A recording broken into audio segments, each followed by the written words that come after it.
Y'all first, let the whole place rise. Friday night fire with the truth in our eyes. Sons of thunder, let the whole room know. We stand on the word and we move in the glow. We came through the week, now the camp stands strong. Built by the truth, let the weak stand on. This ain't for show, this a people with aim. Law in the heart, we stand in the name. Stand in the name. Let the whole room answer. Children of Israel, built through the pressure. Stand in the name. Let the whole camp speak. All pray, yeah, that's the power we keep. Stand in the name, let the whole earth hear it. Truth in the chest, let the Most High steer it. Stand in the name, let the whole thing ring. Friday night class, let the whole room sing. I learned the hard way, flesh can't lead right.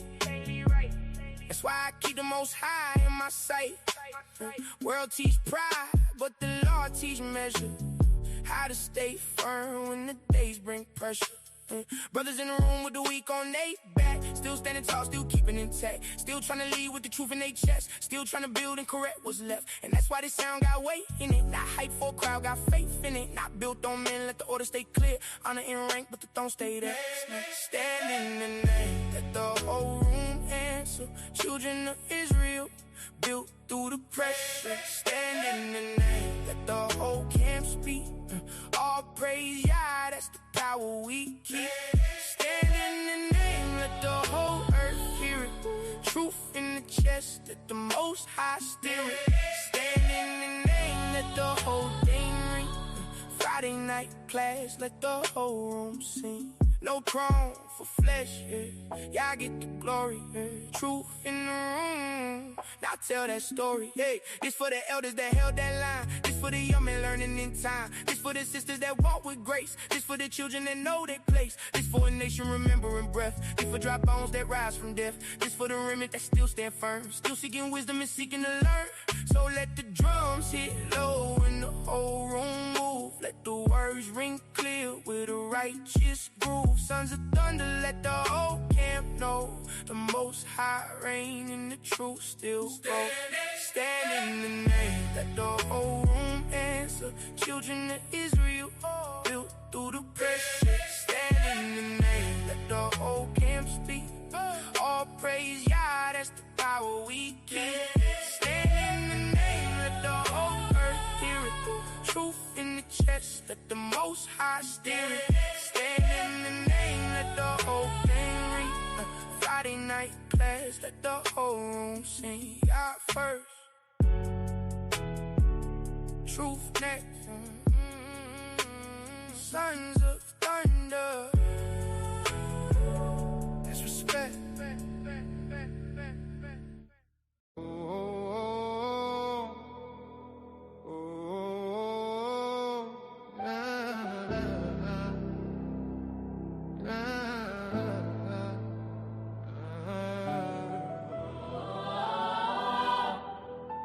Shalom. Open your Bible. Not feelings. Not tradition.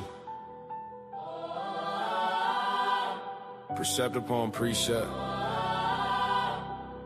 Line upon line. Bar for bar. You quoting opinions, I'm quoting no word. Isaiah 28, did you read what you heard? Precept upon precept, line upon line. If it ain't in the book, then it ain't divine. 2 Timothy say, rightly divide. So why you twisting scriptures to fit your pride? We ain't here to argue emotional fame. We here for the covenant law in the name. Deuteronomy 28 still apply. Tell me who fit the curses, don't lie. Scattered abroad, but we waking up now. Nation of kings, we remembering how. Not church all the Torah precision. Give me the verse, not your television. If it not written, I'm cutting it off. Revelation 22, don't have to take off. Bar for bar, bring your scripture out. If it ain't in the word, what you talking about? Bar for bar, chapter and verse. Truth don't bend and it don't rehearse. Bar for bar. Law in my heart, we don't neglect. Bar for bar, seven flame. All praise to Yah in his holy name. Law of my heart, we don't neglect. Bar4Bar, all praise to Yah in his holy name. You say the Lord done passed away. Matthew 5, what did he say? Not one jot nor tittle fall till heaven and earth that covers it all. You screaming grace but ignoring commands. James 2 tell you faith need hands. We ain't saved by works alone, but faith without works is a lifeless tone. Peter said judgment first in the house, so we correcting the nation now. Iron sharpening iron with heat. Proverbs 27 make it complete. We not debating for cloud of views. We here for the sheep that's needing the truth. Ezekiel 3, blood on your head if I don't want you what y'all said.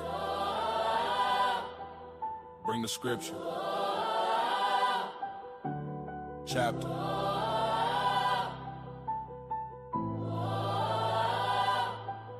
If it's true, it stands. If it's not, it falls.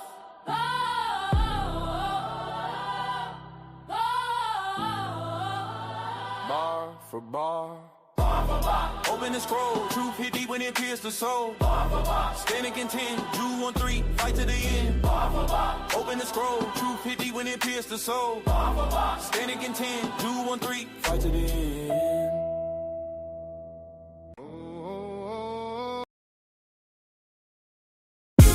Yeah. Oh, yeah, Yeah. yeah. Yeah. We keep this.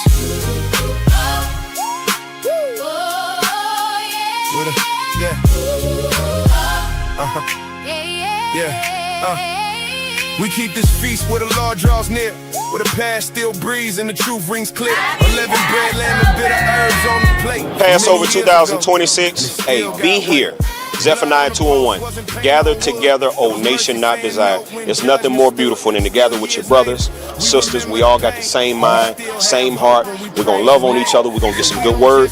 Then we're going to get some good food. Hey, be here next year, 2027. Shalom. Still love self, will still hate truth, will still fear man more than fear what's true. And Christ in the meaning, he the King of Kings, the unblemished lamb, the true offering. So we keep this feast with a humble mind, asking y'all purge what was left behind. We keepin' Passover With the blood in view, sons of thunder, trying to be made new. pillars of rest, Holding peace in place, and mercy still moving. through the house by grace. Yeah, yeah. We have to take the royalhood back. That's why we're here. A new nation starts with the transformation of the people. And the transformation of the people starts with you. We can't forget the reason why we fell, but the Lord will still break what our own will build, still bring all men low to their face. You gotta stop sinning. The brother told you earlier, if you came in here the same sins that you had last year, okay, you're not gaining no ground. Okay? You gotta repent. Alright? Move on and get ready for the next battle. Satan ain't gonna leave you alone. The dragon is wrong. Alright? For those that keep the commandments of God. With the blood in view, Sons of thunder, trying to be made new. pillars of rest, Holding peace in place, and mercy still moving. through the house by grace. Yeah. Brotherhood is more. These are the instructions from a father to a son in Sirach. So he loved us enough not to keep it a secret for him and his boys. He taught it to us all. That's love. That's what we gotta do. We gotta stop this whole, I love Israel, but Israel is my camp. My love is reserved. My love ain't reserved for just SOT. I don't care what camp you're in. You an Israelite, what's up? You hungry? Same God, same mercy, same word, still true. And when we rise from the table, let it live in the walk, in the way that we build, in the way that we talk. Cause the feast ain't full if it ain't in a song. And gotta live in the soul when the days move on. As we sit here together to reenact this Last Supper that we about to do, that's what y'all excited for, Con. We about to reenact the Last Supper and give our reverence to Yahweh. We're not doing the Last. Y'all think we're doing the Last Supper because we keep the commandments perfect? And we actually follow the law the way the Israelites was doing it in the BC days? That was the thing? No. We do these things to the best of our ability. Earnest. With all our whole soul, our whole heart, and our whole mind. That is the best of your ability.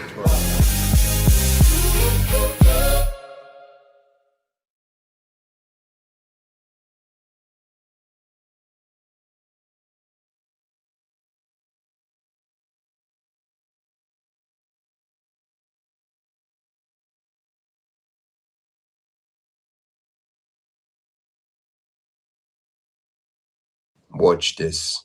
With everyone at this table who is racist.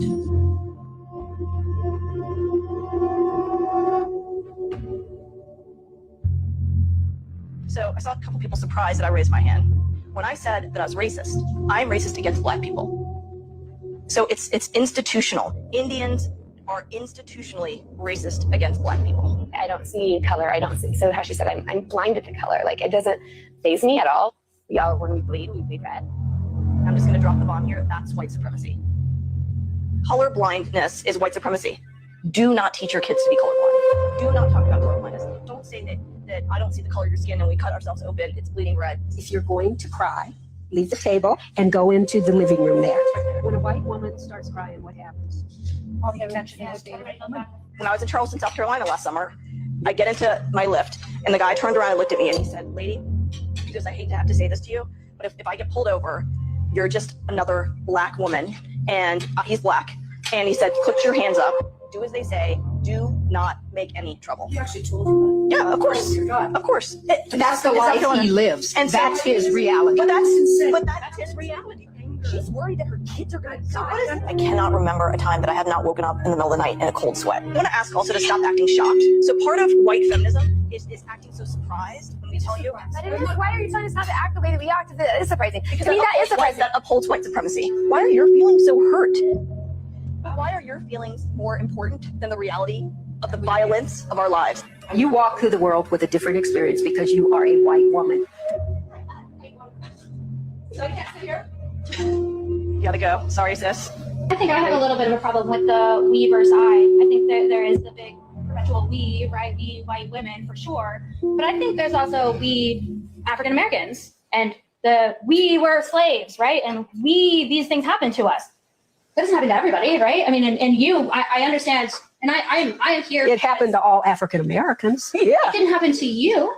Listen. One of the things that we know, let me just say. I have a lot of Native American history, and I don't take advantage of any of that. Time out. Are you saying that black people, African Americans, descendants of slaves, are taking advantage of that? You just said that's not what I'm saying. At these dinners, we see white women behaving badly. And that bad behavior looks like denial of white supremacy, denial of racism, and even denial of slavery. This is nothing new. Why is it that being called a racist makes you so upset? It doesn't make me upset anymore. I believe that every white person is racist because of the system.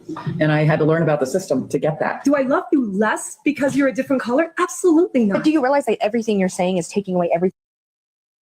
What?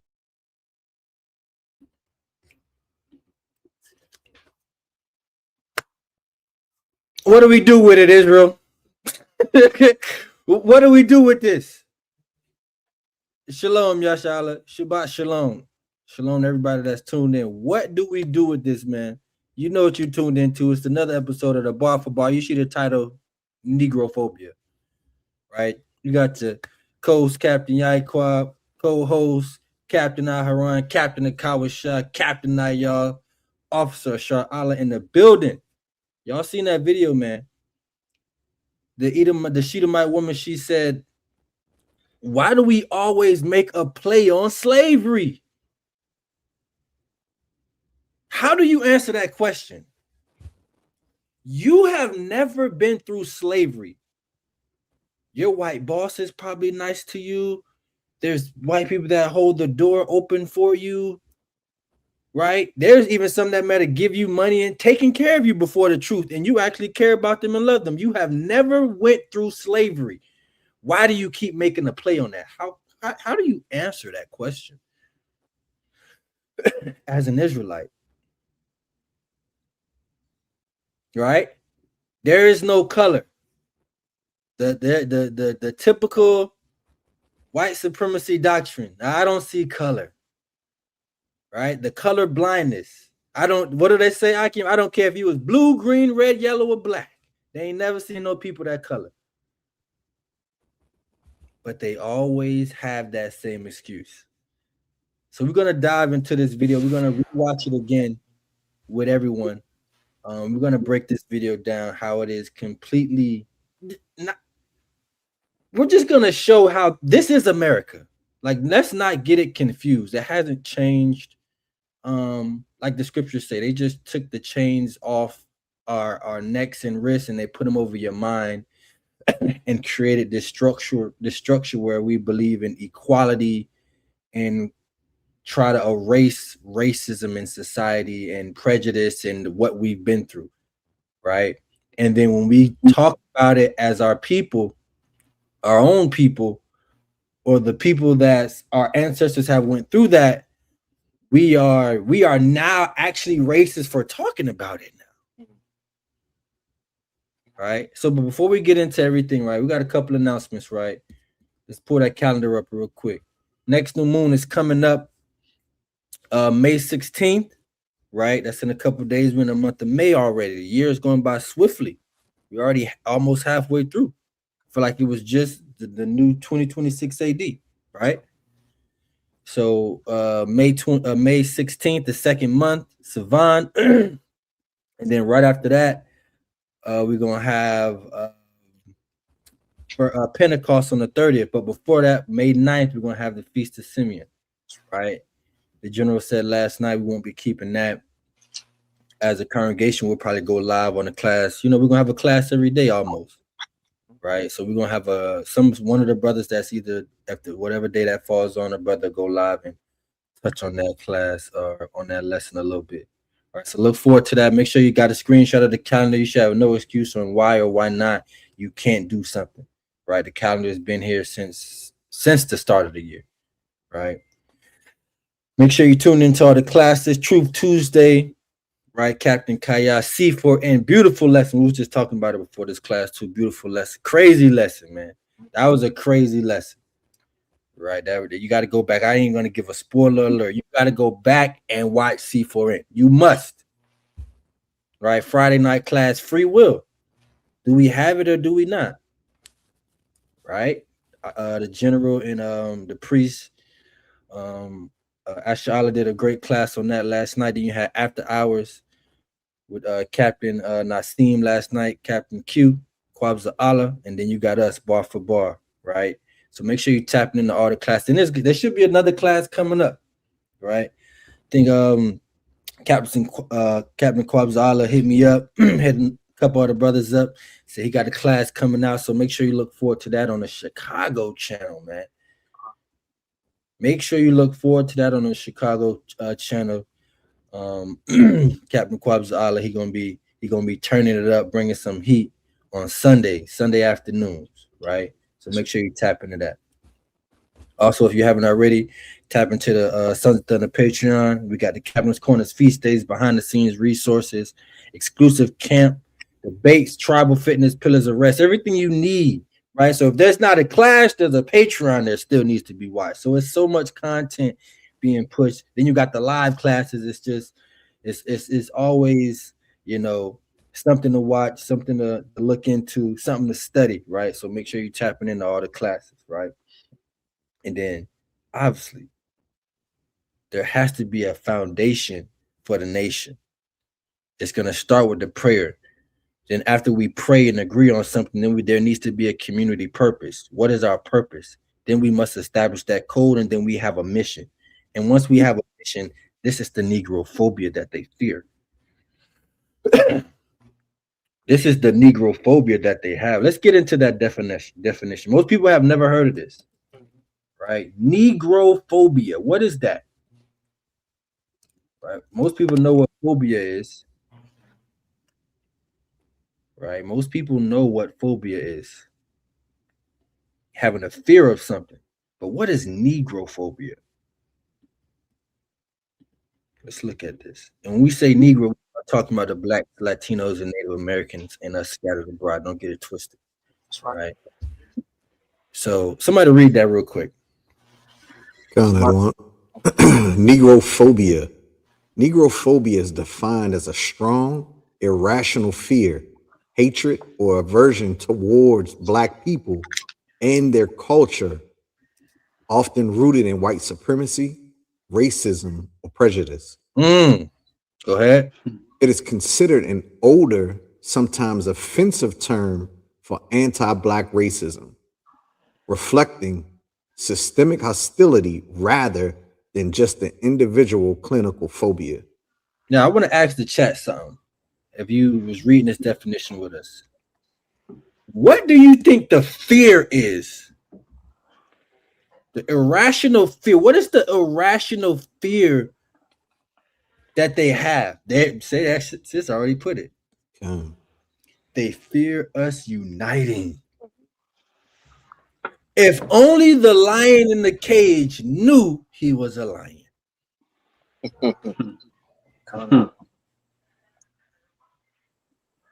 If only the grizzly bear in the cage in the zoo knew he was a grizzly bear.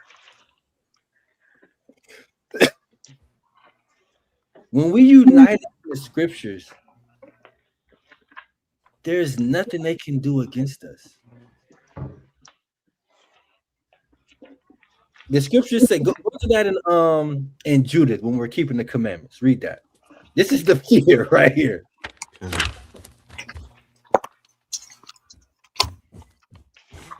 That we taking over and unite. They know we are better together. They know. Get this for Judith D. Shalom, man. Get this for my aunt right quick. Exodus 1:9. That's a good scripture.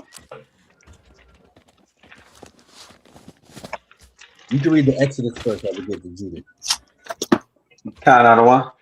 This is the book of Exodus, chapter 1, verse 9. And he said unto his people, behold, the people of the children of Israel are more and mightier than we. That is that's the fear. Just put it on a simple, plain level. This is for all my LeBron haters.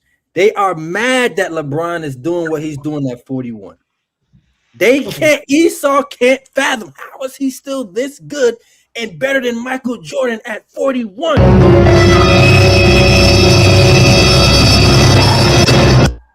I knew something. I just said something. They're upset. They need to make him the NBA logo. Right? That's fine. Right? But they can't fathom it. When you look at greatness, you in sports, athletics, school, that's not blasphemy. School, when we put our mind to it, we are the greatest, period. They understood they are more. What? Read it again. We are what? It says, behold, the people of the children of Israel are more and mightier than we. They are more and mightier than we. We already know we're more. When you talk about blacks, Latinos, ain't nobody making babies like us. It's way more of us. And then the might that we have. When you talk about athletics, who do you talk about? When you talk about hard workers, who do you talk about? But guess where they try to downgrade us? Education. They try to play us there. They try to play us in education. But I just seen a young brother pass over 4.5 GPA, 4-ride academic scholarship. That's right. Why is that not on national television? They put the athletes there. But why is that not on national television? Hey, and Salakia. Go ahead. A major part of it is the same story with any bully. You know, it's okay when you're doing the beating and when you think that you could just bully and beat up anybody. But when that person just keeps coming back and takes the hit and doesn't go away, you now don't know what to do. You now become afraid that this person is getting stronger and resilient and getting better, and you have played all your cards as the bully. So as the old adage goes, ain't no fun when the rabbit had a gun. Yeah. You know what I'm saying? And I think a lot of times that is what it's fueled from. Also, it's fueled from the fact that they know what they would do if they had been oppressed, if their mothers and fathers and generations had been killed that way. And so they can't fathom the idea that we are not revolting / are expecting a revolt. And I think that guilt has them know that they're too far gone now. We're too far gone to make it right. So we just got to double down on it. And that's why the only way that we can ensure our success is to make sure that we've got the numbers and we've got the what? Systemic hostility, which is some of the stuff that we're going to get into, because a big agency of their racism is the ability to put systems in place. Yes. The ability to make it actionable, because one can be a racist, another one can be a bigot. You know, that's right. Finish that verse out. I don't want you to say my mic. Okay, I can hear you. You sound good on my end. Finish that out now, y'all, for me.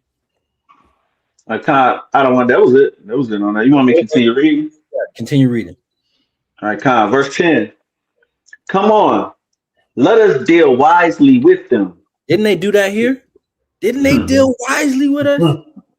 No reading, no writing, no identity. Work from sun up to sundown.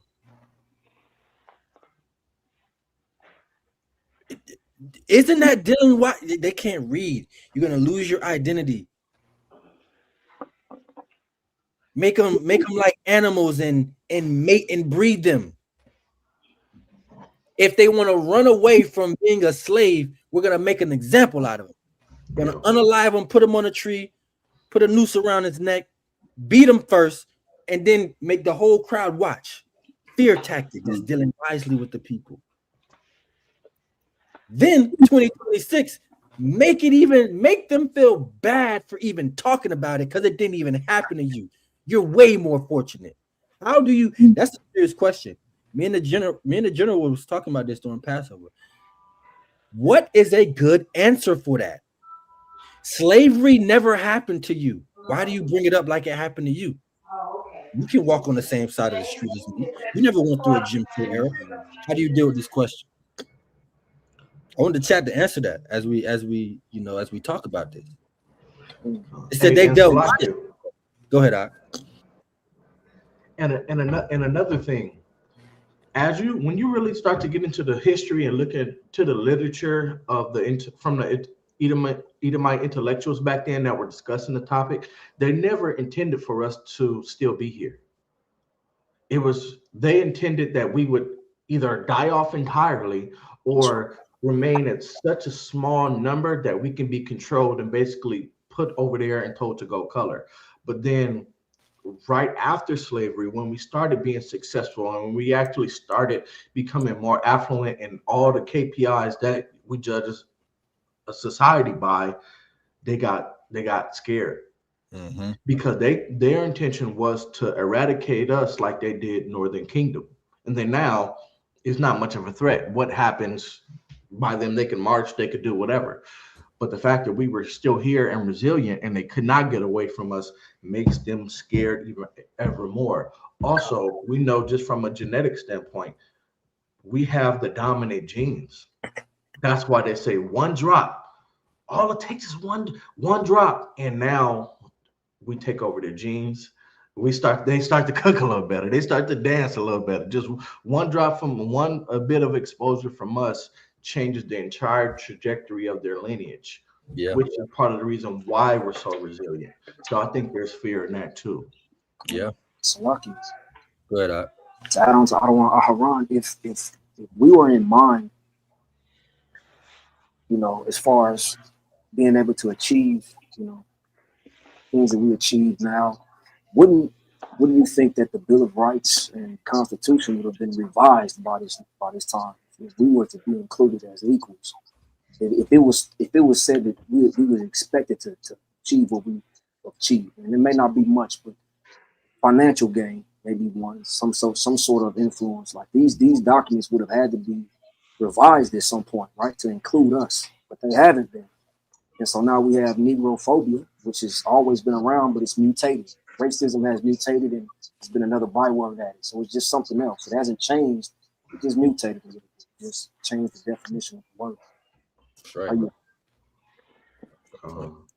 Keep Hey. reading the scripture now, y'all. Kind of one. I'm gonna start from the top. Come on, let us deal wisely with them, lest they multiply, and it come to pass that when there falleth out any war, they join also unto our enemies, and fight against us, and so get them up out of the land.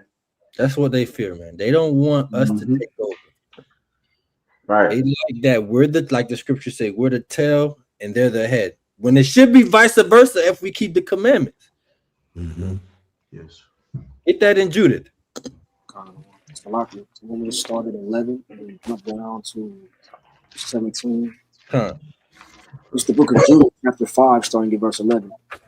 Therefore the king of Egypt rose up against them and dealt subtly with them and brought them low with laboring in brick and made them slaves. Verse 17. And whilst they sinned not before their God, they prospered, because the God that hated iniquity was with them. But when they departed from the way which he appointed them, they were destroyed in many battles very sore. So when we didn't sin against the Most High, we prospered. That's another fear. Put sin everywhere. That's right. It's pork and gum. It's pork and toothpaste. Everything.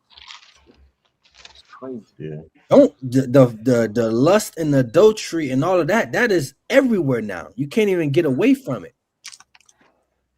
The LGBT they put it everywhere now. They've made sin as easy to commit as getting fast food. It's that easy. Fast sin. It's in a handheld device. We say this all. You could break all 10 commandments on your phone at once, on your phone, on an app. Just that easy. So the irrational fear is that coming to that camaraderie, that nationhood, being a nationalist, being of one mind, one accord. They don't want to see that. So they make us have different minds, make some of us love them, while other of us are just in spirituality. Some of us are in different kinds of Christianity worlds. They scatter our minds. And then they use hatred. If y'all don't have this book, y'all should check this book out, The Medical Apartheid. The Medical Apartheid, if you don't have this book. It talks about all the gruesome things that they didn't teach you in school. Like people know about the Tuskegee, they know about stuff like that. But what they didn't teach you in school about medicine and how they treated us. So like, can you pull that up on here? So we can. Yeah, I can pull it up. I'll pull that up. I'm about to download that thing right now. And it goes into. Here we go. I got it. Right. I can do that. The dark history of the medical experimentation, what it was on Black Americans from the colonial times to the present. Right, y'all got to check this book out. I'm talking about in the intro. You have to read even the introduction before even the first chapter. Right, y'all have to read I'm talking about the introduction. It goes right into a guy named Dr. James. And his experience was he's going to practice on Black women, basically C-sections. There were statues of him in New York City. He's going to practice C-sections, and when women get fissures after having birth, he's going to practice sewing them up and fixing them with no morphine, no anesthetics, nothing, because he believed that the black man, woman, and child and us scattered abroad are inferior, can't feel pain. So I could practice on them without any pain medicine. And then once he mastered it, he took it to his Caucasian comrades, women, and then did the surgeries on them after he mastered it under anesthesia and morphine. That same thought process of blacks and Latinos understanding how to handle pain is still practiced today, and I see it. They will do a procedure, a bedside procedure where you don't need anesthesia, and they will not give you pain medicine. But the other race, they will make sure. It is still practiced today. But that's still the Negrophobia. Go ahead, I bet you, as you know, if you actually try to speak up to them about it afterward, you probably get written up and told you know, be in all type of ways, huh?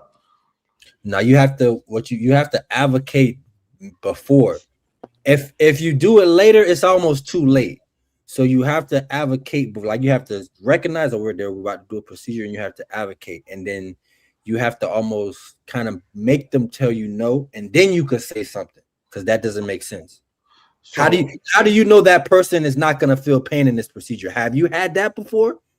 Most people have not. So if I'm a patient, or let's just say my wife is about to go into labor, what can I do? What do I need to do to prepare myself to be able to have that conversation, to advocate for me if I don't have someone like you? Now you have to be either your spouse or your loved one's advocate. You have to speak up. Is she going to get pain medicine? What is she going to get? They might check Tylenol. I don't think that's going to work.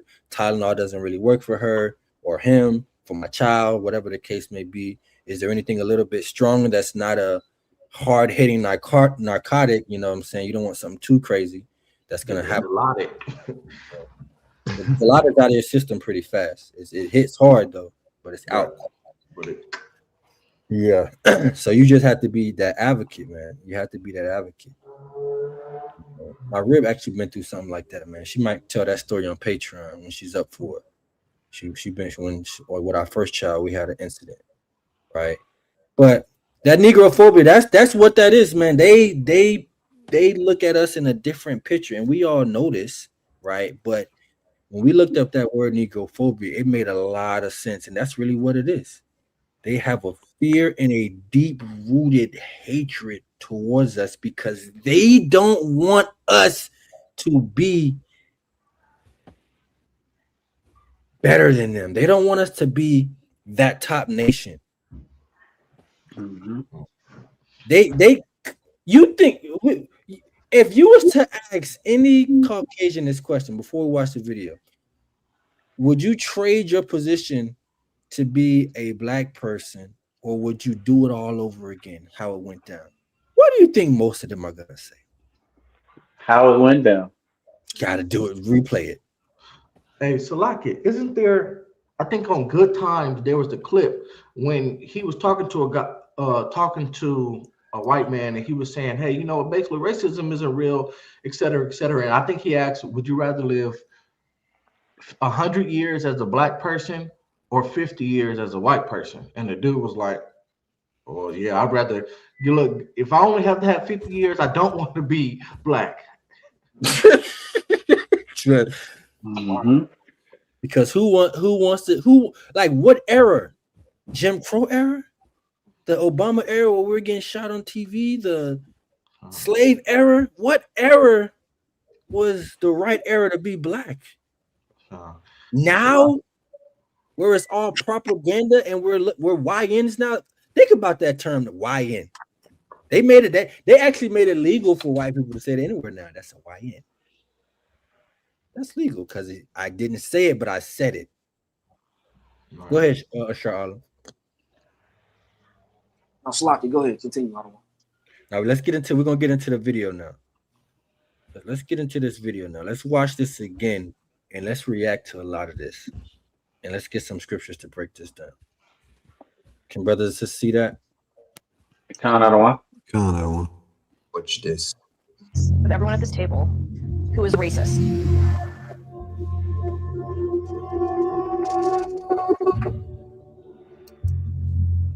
So I saw a couple surprised that I raised my hand. Now look at that. What race of person didn't raise their hand?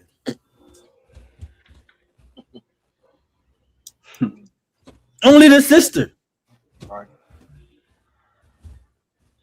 It's like we have a fear of being that. Until you come into the truth and understand. But most of us have a fear or even of being labeled as a racist. They don't want that. They want to be kumbaya with the oppressor. And then even the Indian woman raised her hand. And look what she says. When I said that I was racist, I'm racist against black people. Straight up. We knew it. We knew it. Mm-hmm. But her people are as dark as us. That's right. So I remember the general did the lesson. All black doesn't mean all dark-skinned people. No. It's specifically talking about you. Africans do not label themselves as black. The East Indians do not label themselves as black. It's only for you. And it's a derogatory term at that. It's black, dirty, filthy, evil. When you think about black, you think about evil side. You think about white. That's usually superior. You're going to wear your white dress, the white fence. You got your all white on. You're clean. Go ahead, Adam. I was gonna say, which is crazy. I mean, that whole idea is even kind of forced upon you when even if you look at like color psychology, black it represents like luxury and long-lasting quality luxury if naturally done properly. But I tell you this, I'd rather somebody say that than oh man, it's all cool. Hey, why don't you come hang out? Nigger. I'd rather someone say, you know what, I'm racist against you because then I know how to play you and play my cards. And we can all, the lines are not blurred. We know the lanes. I'd much rather this. Go ahead, Ashar. You said Salakia. Yeah, Salakia. Yeah, I don't want to get too far off topic, but even also, like our Northern Kingdom brothers and sisters have some of this, anti-blackness. I don't know if everybody's familiar with that Ashley Gonzalez situation with the Houston, Texas cop who went on a racial rant.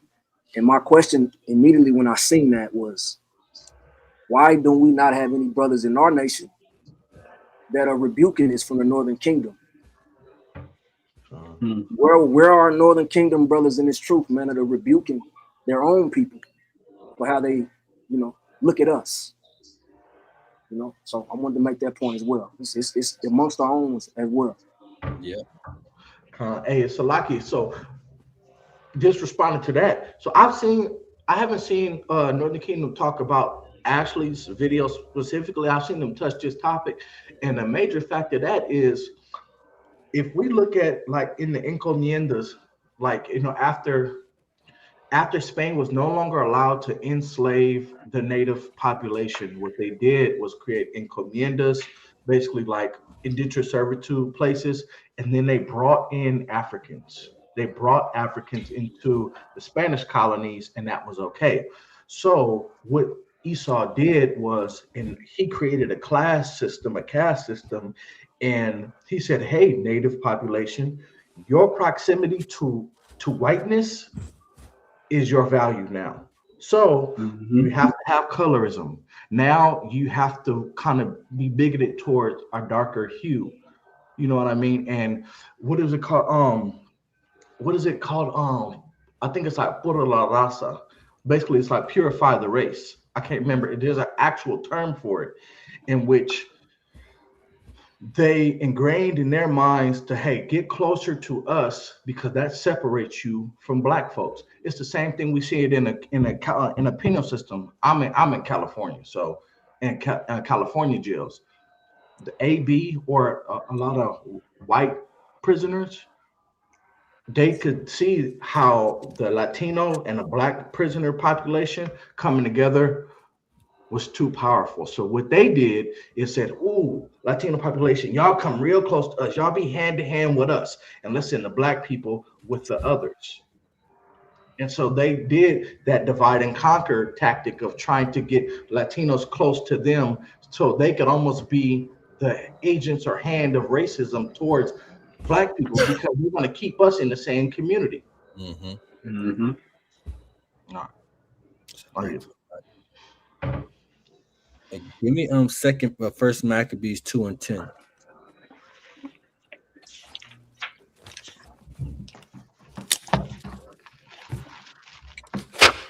Salaki. Bring that out. This is the book of First Maccabees. You want First Maccabees? Salaki. Yeah, First Maccabees 2:10. Salaki. Kind of the one. It's the book of First Maccabees, chapter 2, starting at verse 10, and it reads: "What nation hath not had a part in her kingdom and gotten up her spoils?" So every nation is we just sometimes focus on Esau, but you got Elam in here too, Moab too, Ammon too, some of the African tribes too, that have this rooted disdain for God's chosen people. And every nation has that byword or proverb that they use against us. Give me Psalm 44 and 14.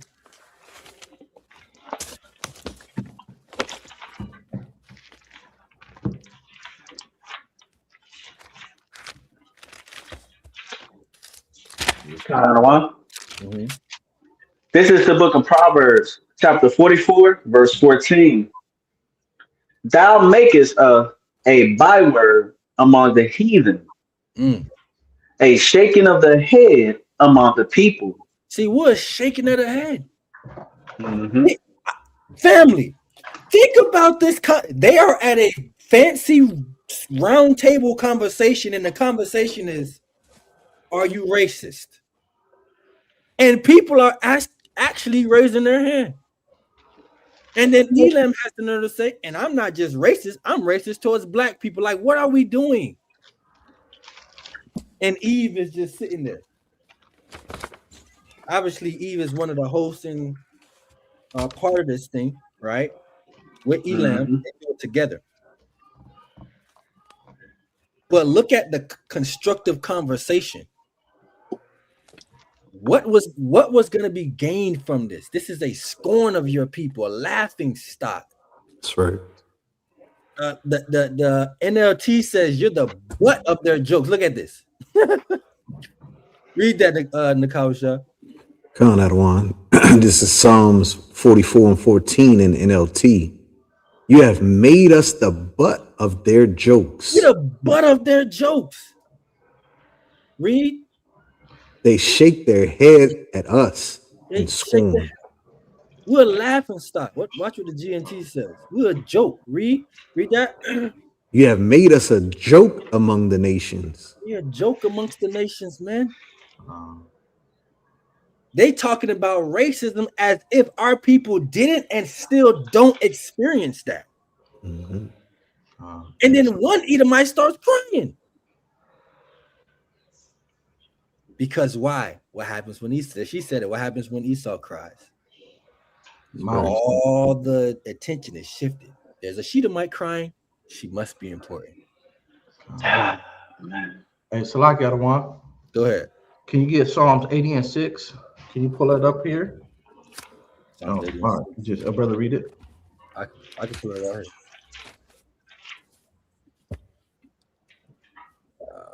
Psalms 80 and 6.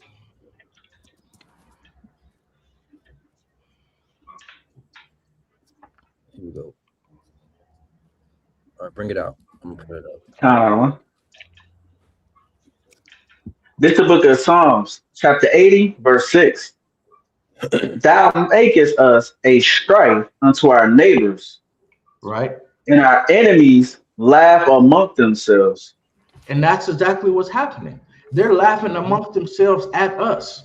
right? Because the same way they conspire against us to say, hey, if they're keeping the commandments, this is what they'll do. They're laughing at us now because we're the butt of their jokes and saying they're not keeping the commandments. So look at these filthy dogs. Look at these created byword.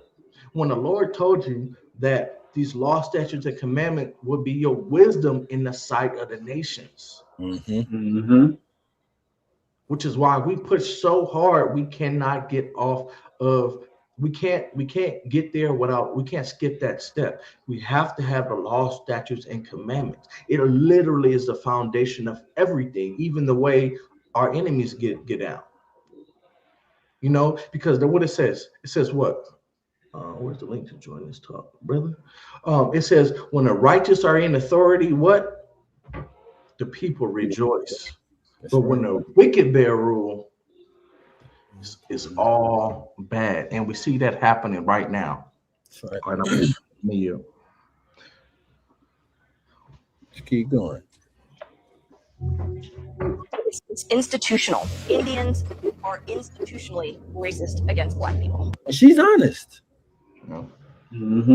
Cause see it when they look at they know they are don't want to be, are not interested in being classified as one of y'all, and they can be darker than you.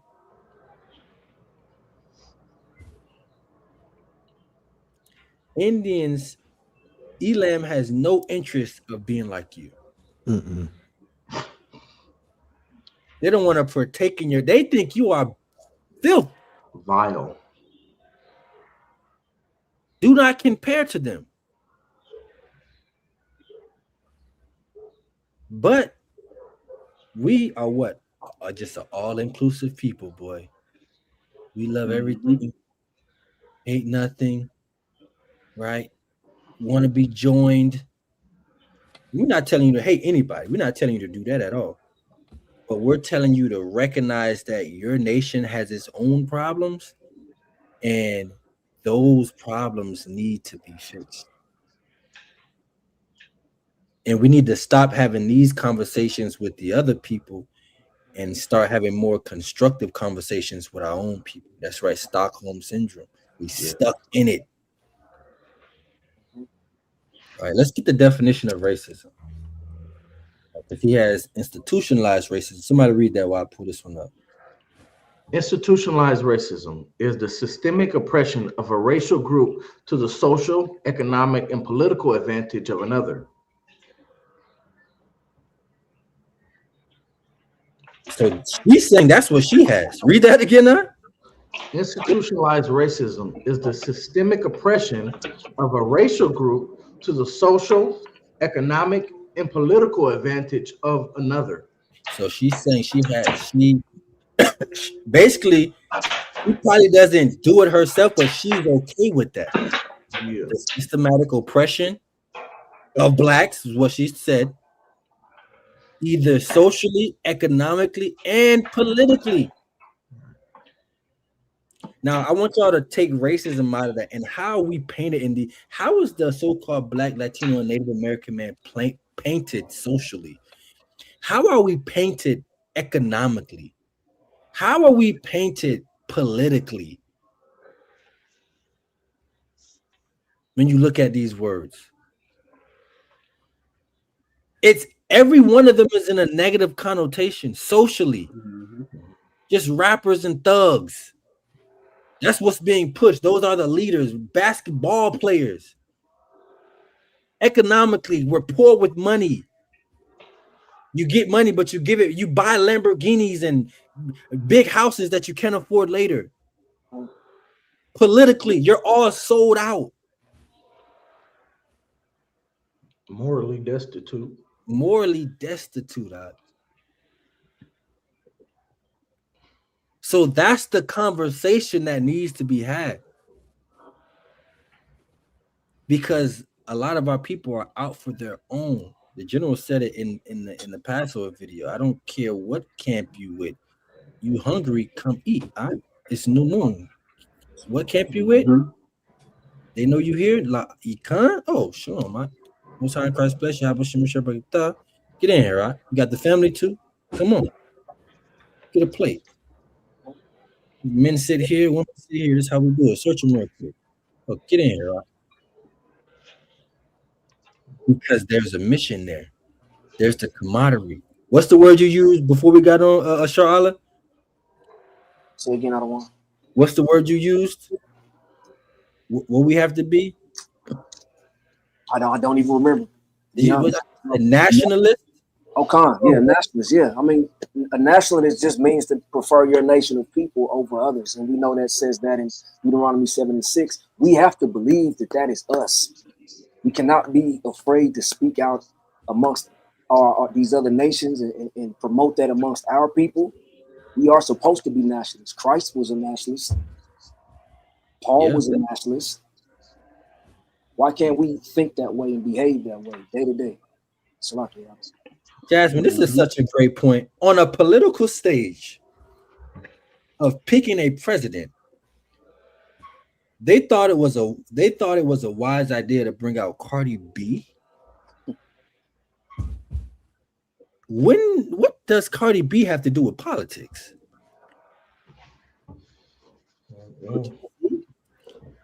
Young black women think that Cardi B is a voice for them.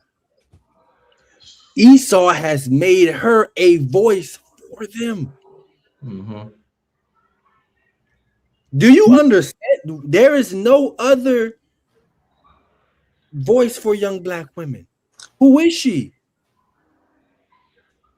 You need to sit with your legs crossed. You sitting like a man with your legs open. You got a dress on.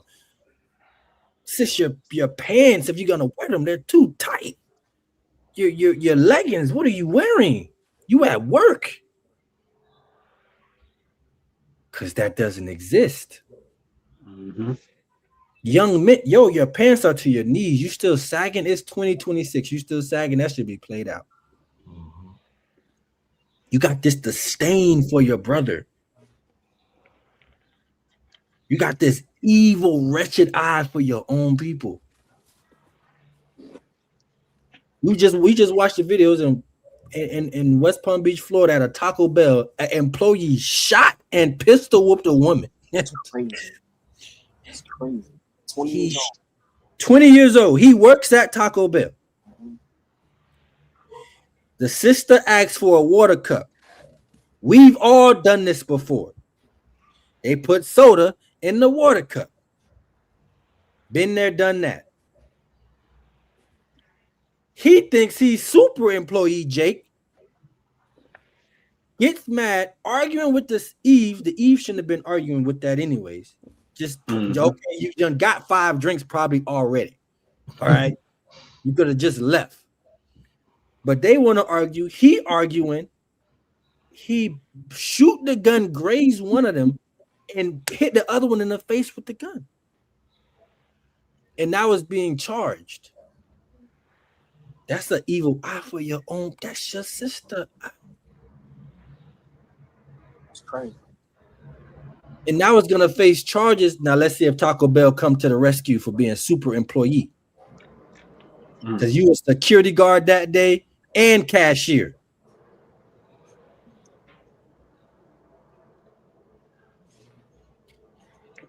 But they not talking about how to fix that. They want to have a conversation about how racist they are. There's no there. That's why the Israelites are the last leaders left. Hey, he did all that for some minimum wage. That's top. He did that for minimum wage. Taco Bell probably can't even help you get a lawyer. The wages.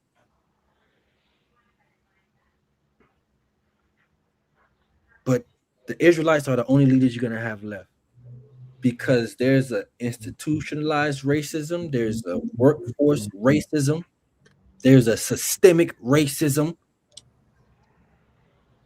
all on top of Negrophobia, Latinophobia, Native American phobia, Israelite phobia. The Israelite phobia is crazy. They actually told you was black, put other people in your country, and made you believe that they're the real people. And Aharon just sent me something crazy. about how they about to have National Pride Day in the Dead Sea from June 1st through the 4th. National Pride in the Dead Sea river, or Dead Sea, actually, not a river, it's Dead Sea. In Israel. 4-day span. Desecrating the holy places, like. Hey, Salakia, I don't want to. Go ahead, Art. Hey, the crazy part about it, right? When it comes to this Negrophobia stuff, right? The thing is, you're painting us as the image that you see every morning you wake up. That's what you're really afraid of. You're really afraid that what you have done to us, we're going to lash out towards you. You're just anticipating that day because you really hate yourself because yourself is filth. Yourself, you don't have no intrinsic value. Right? Matter of fact, can a brother give me Wisdom of Solomon chapter 2? Chapter 2, verse 12. Right? Yep. Because go ahead, Adam. No, you got. I said that's a heavy point. Bring it out. The book of Wisdom of Solomon, chapter 2, starting at verse 12. Therefore, let us lie in wait for the righteous, because he is not for our turn. Mm-hmm. He is clean, contrary to our doings. We are clean, contrary to your doings. When in history have we taken a man, tied him up to 4 different horses going in 4 different ways, tap him on a butt and then split him in 4 different parts? When have we done that? When have we taken another people's babies and fed them the gators? Right? When have we stripped and broken up families like that? When have we done that towards anybody else? But you paint us as the gangsters. You paint us as the thugs, right? You paint our young men as YNs. But why you don't never call these little fake gangster Asians YAs? Like, or your own little Edomite young man as YWs. Like, where's all these nicknames coming from that you got for us, but you don't have it for your own young man? Because we are clean, contrary to your doings. We never did that. You did that. You had this hate since our father Isaac passed away. You said once our father passed away, I'm gonna slay my brother. And what have you been doing since Isaac passed away? Been hunting our footsteps ever since then. Right? So you did that. You painted us as that. But then flipped it and turned around and painted the pictures or our people in the Bible as yourself. So now you got our people with this Stockholm syndrome. When we look at Jesus, when we look at God, when we look at the angels, we look at them as you. Mm-hmm. And now it made us divided amongst ourselves, where if you ain't worshiping this white Jesus because you somehow don't see color, now we painted as the enemies when we're the ones teaching our brothers and sisters how to prefer one another. Right? That's the Negro phobia that you really have. It's really euphobia. That's what you really have. It's not us. It's euphobia that you're dealing with. Because you know your time is short. Just like if you read Wisdom of Solomon chapter 2, it breaks down the whole mindset of our enemies. Mm-hmm. And Esau being the head of that thing, as it says in Psalms 83, right? It breaks down that mindset. They know their time is short. That's why they abusing the power that they was given. And if you read up in a verse before that, it talks about the law of justice, right? Because they rule with the sword, which is the blessing that Isaac gave them. Mm-hmm. Right? So it's not us that they fear. It's the judgment coming their way. That's what they really fear. I get out of one. Hey, Salakia, just to your point, they fear that our racism will manifest itself as bigotry, because for them it has been bigotry. There's a big difference between bigotry and racism, right? And if we could expound on that, I think it might give a little bit of clarity. I'll pull up definition.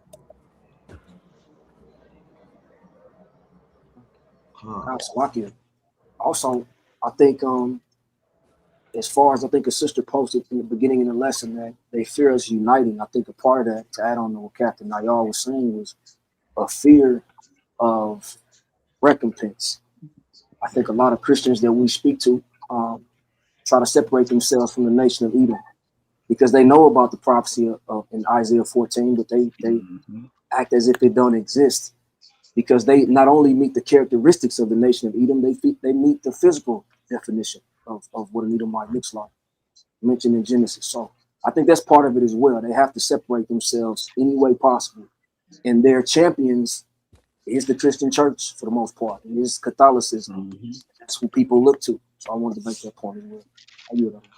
Watch this. Watch the difference. I'm gonna let you expound on this video. All right. Watch this. I remember seeing this. Oh my goodness. About domination. Watch this. It's Dr. Umar, right? We don't agree with all his points, but he makes some solid points at times. Watch what he say. White people are very intentional about domination and control. And the one mistake that we make as African people is we don't understand the difference between racism and bigotry. Right. So let's look at that, right? He says the same thing, Aharon, you said. I have not seen this video. He said the same exact thing. Now look at it. The Kawashah, can you read that, Baba Kasha? Count that on. Bigotry is a personal, emotional intolerance or hatred toward those with different beliefs, races, or lifestyles, while racism is a systematic structure that leverages institutional power to privilege one racial group over others. Bigotry can be interpersonal, mean-spirited behavior, whereas racism is often embedded in policies, laws, and societal norms. All right. So now when we go to the Webster, right? Let's read this. What's to know? A racist, someone who holds the belief that race determines human traits and capacities and in the inherent superiority of a particular race, right, is by definition also a bigot, someone who regards or treats the members of a particular group with hatred and intolerance. Bigot, however, can also be applied to someone with other prejudices, such as those directed toward people of different religions, ethnicities, nationalities, and sexualities, etc. Right. So it gets interesting when Dr. Umar breaks it down. Watch this. That's Dr. Umar.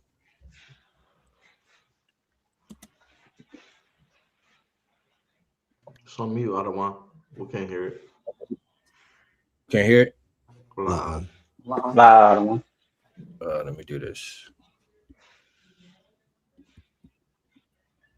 People is we don't understand the difference between race. White people are very intentional about domination and control. And the one mistake that we make as African people is we don't understand the difference between racism and bigotry.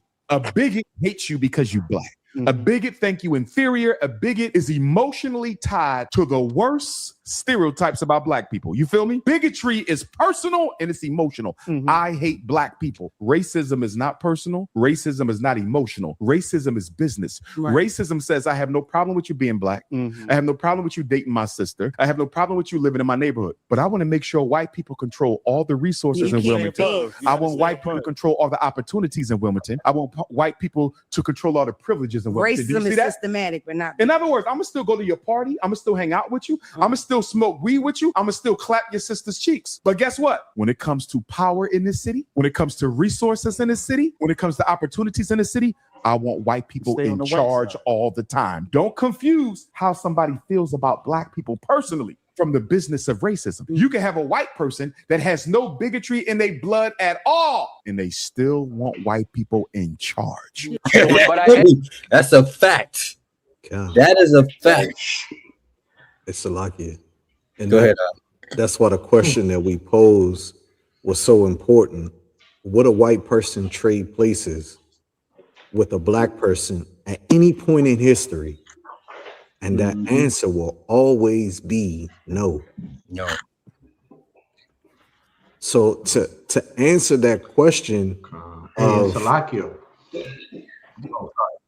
Go ahead, Adam. No, it was a delay. I didn't hear. I heard a pause. Go ahead.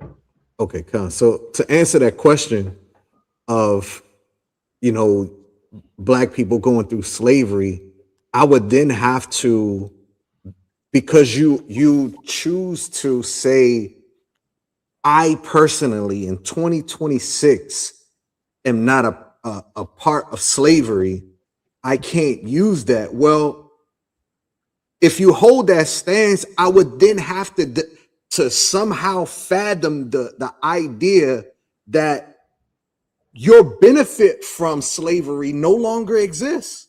Yeah. But it does, and nobody can deny it. Well, they tried to. It's no way they can deny that being white has afforded them luxuries, pleasures, monetary gain, economical status, sociological status. I mean, in every facet of life, you have benefited from slavery. So to take and now deny that won't happen. I can't wrap my mind around saying that a so-called Edomite doesn't benefit from slavery, because in every aspect of life you do. So if that is the case, you cannot say that I am not a product of slavery or I haven't been affected by slavery in some shape or form, because in every aspect you benefit from it. So the opposite would be true for every Black, Hispanic, and Native American on the face of this earth. It doesn't matter what continent that you're in, it's still the same. That's right. And Salakia, oftentimes, and we've alluded to it a little bit in this conversation, we hear, well, how does racism affect you today? Can't you just go get a job? Can't you do this? Can't you do that? It doesn't apply to you anymore. Or institutional racism is not real and it does not exist, right? I don't want real quick. I'm gonna give a couple of references. If you don't mind pulling them up for just the astute people who want to take notes on this and actually have some points to talk about. All right, bring it out. All right, look up. Obviously, redlining. Redlining is basically in which it was the homeowners corporation. They created a map and basically said, hey, we will loan to everyone who doesn't live in like a threatened area or an area where it's potential for problems. And what they did is that they just basically made minority based areas, Black and brown areas. Oh, perfect. Okay. I'll read it. Redlining was a discriminatory 1930s U.S. government-backed practice of systemically denying mortgages and services to residents in minority neighborhoods labeled as hazardous, right? This was, of course, outlawed in the Fair Housing Act of 1968, right? So we know that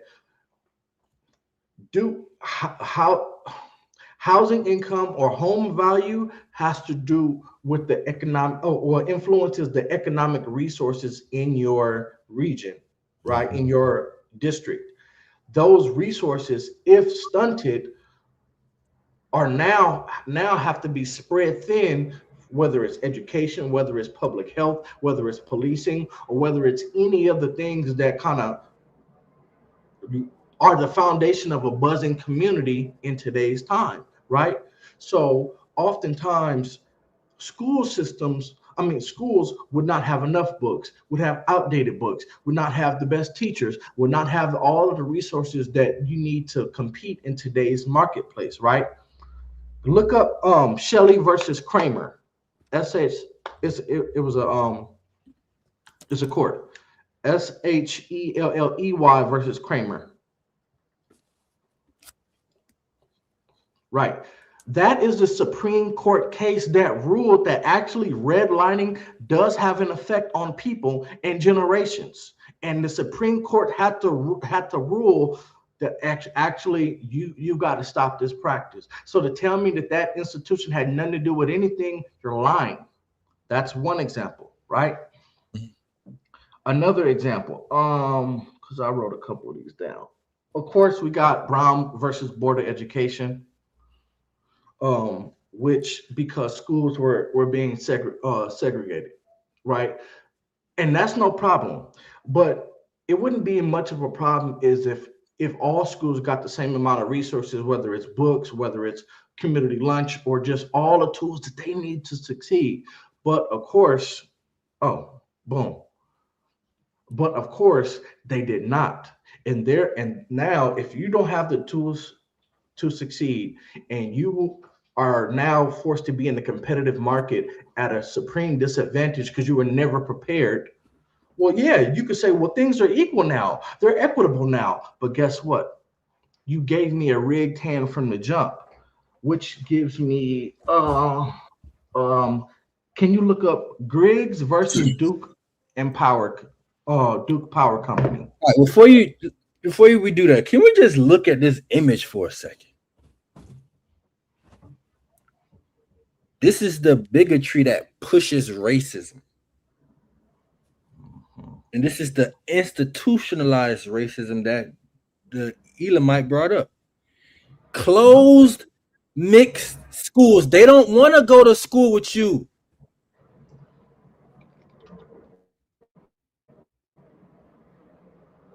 The mothers, the children, they don't want their children. But see, they act like they didn't have a part in this. This is all women doing this. These are the Karens, the mothers of the Karens. This is Grandma Karen, great Grandma Karen. That's who this is. Great Grandma Karen. Look, this is in 63, right? My mama was born in 61. You know what I'm saying?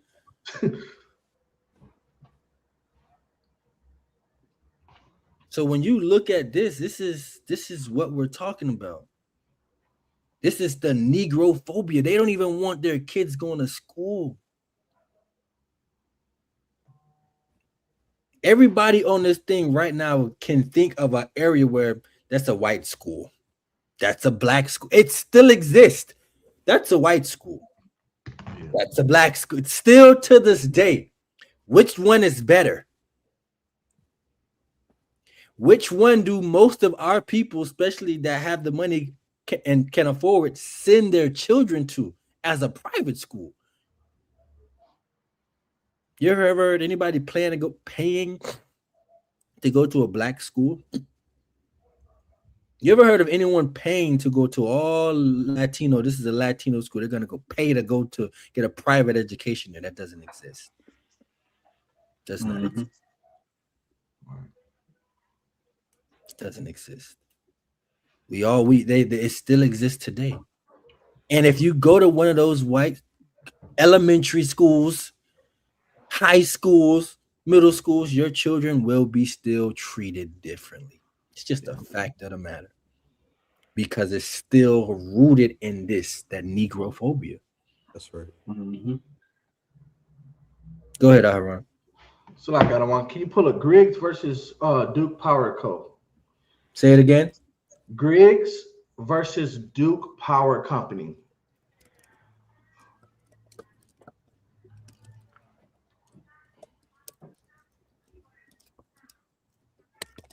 which essentially this is a Supreme Court case that it highlights kind of the effect of institutionalized racism, because they say now, hey, all things are equal. You can do whatever you want to. You don't have to deal with that and not take into account that these. Okay, perfect.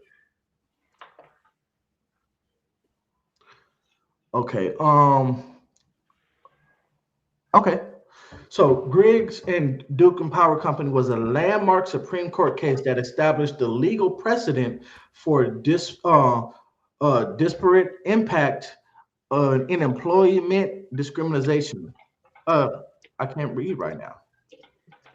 Discrimination, ruling that tests or requirements disproportionately excluding minorities are illegal under the Civil Rights Act, right? They do not directly measure job performance regardless of an employer's intent, right? So essentially what this is saying, yeah, you're trying to make all things look like they're equal. However, but if you have not prepared a group of people and now telling them, hey, okay, now you can compete equally. Well, of course, they're going to be at an unfair advantage. And you, under the guise of equality or diversity, equity, inclusion, DEI, you're making it seem as if you're addressing the problem, but you're not. You're just hiding your hand and changing your strategy. And this Supreme Court case actually found that this is prevalent, and it is a huge impact. And this was in the 70s. However, we're still dealing with some of the stuff that we have, right? And so basically, this one is okay. So this one goes into basically like standardized tests. They're not preparing the black kids to take the standardized test, and then the white children or the other children that are prepared get higher test scores, therefore scholarships, grants, all that. That's just, it's crazy, right? And then they can say, "Hey, we made it equal, we made it equitable, we did everything that you asked." Okay, that's fine, but then give me the same amount of preparation. Yeah. You know, so that's what, and this was what, 10 years after, this was only 10 years after Brown versus Board of Education and that whole debacle of the early 60s. And within 10 years, they could already see the impact of this behavior to where it was won in a Supreme Court case. Now, what do you think the impact is now, 50 years later? One is multi-generational. And I will be honest, quiet as kept, is a reason why it's all Edomitic women having this conversation. Because as you dig into this topic and dig into these things, you're gonna find out that this was, how can I put this? This issue was created under the guise of diversity, equity, and inclusion, just to make all things fair and equal. When really it was a Trojan horse for Edomite feminism, because the Edomite woman was tired of being subservient to the Edomite man. And so they created these equality laws and took advantage of them because virtually they kind of got the same upbringing. And the Edomite woman used the place of the minorities to make herself look better. An example that so like there's this book, right? It's called They Were Her Property, right? And white women as slave owners in the American South, right? And what it goes into is looking at how Edomite women would use slaves and slavery as a power play to compete against the white man. So oftentimes, if a white woman could not, sometimes they couldn't own land or they felt oppressed by the patriarchy. So what they did is they just acquired a bunch of slaves to themselves. And so now You've got to deal with me because I'm a power politically. I'm a power economically. Oh yeah, white man, you might like me, but because I come with all these slaves, and a lot of times Esau, or she used us and our plight as our power play to seize power from her man. We see that same thing happening right now via institutionalized racism and DEI. We're being used as a power play for their infighting amongst their whole genders, right? Last example of institutionalized racism that impacts us today, right? Look up, if you can Google, Act of May 27th, 1908.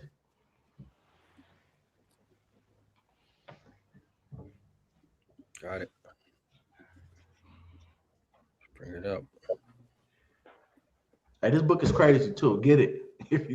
It'll make you angry. All right. So this Act of May 27th, 1908 says it's an act for the removal of restrictions from the part of the land's allottees of the 5 civilized tribes and for their purposes. So this is mumbo jumbo. I'm trying to get to because the impact of this, essentially what it did is that Native people who own land or any land owned on what they deemed to be native had to be argued by a white guardian. So the Native chief who been on this land forever, he was deemed incompetent to argue or represent himself in his ownership. So he had to hire a white guardian to represent him. Obviously, this white guardian will act in his self-interest, oftentimes taking the land for himself. So guess what that does 2 generations later? Now you no longer have the land, you no longer have the wealth, you no longer have anything. You're probably getting kicked out of the land, and now you're sitting here with nothing but an alcohol bottle and a sheriff behind your back because Esau has taken everything from you. We see that. If y'all see the movie Sarah's Oil on Prime, I just watched it once. Yep. That's a perfect visualization of this being played out. Now you should be equipped of several ploys used to further institutionalize racism. You cannot say it's fake anymore. No. I know you. And she says it. That's why the scripture say, get that. What is that? Zechariah 1:15. They furthered the affliction.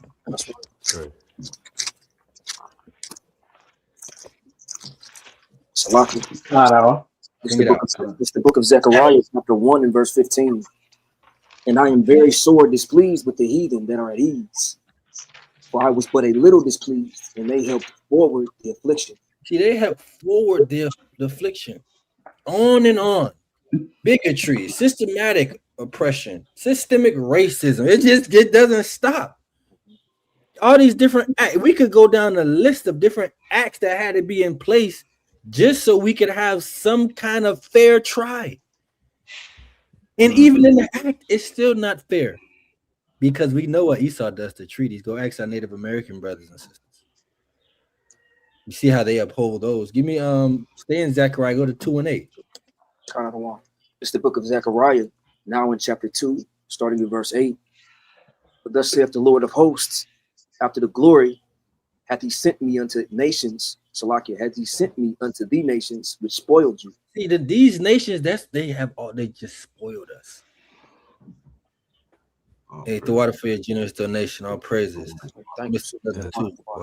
Brother sent us some food. The water out for that donation. Come feast with us, man. First fruit. The water. Tabernacles coming up. Come feast with us. New moons. Right, we'll appreciate that though. Right. Read that again. It's the book of Zechariah, chapter 2 and verse 8. But thus saith the Lord of hosts, after the glory hath he sent me unto the nations which spoiled you. See, these nations would put her just to spoil us, right?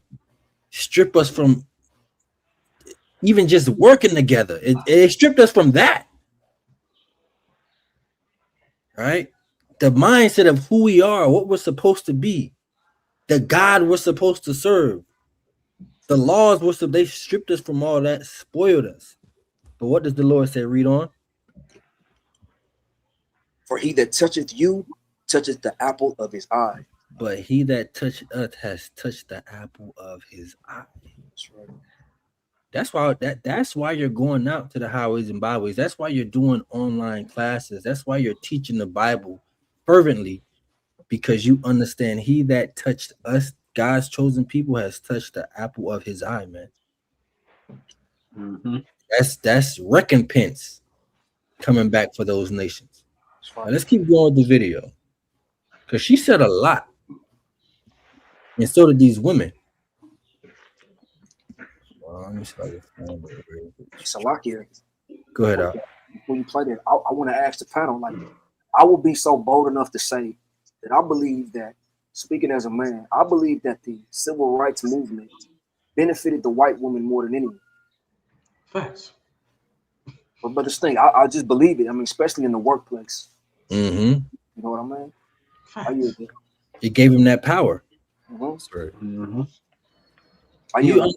When you look at the civil rights, they was spraying us with water hoses, ripping the skin off your back. It was ripping your clothes.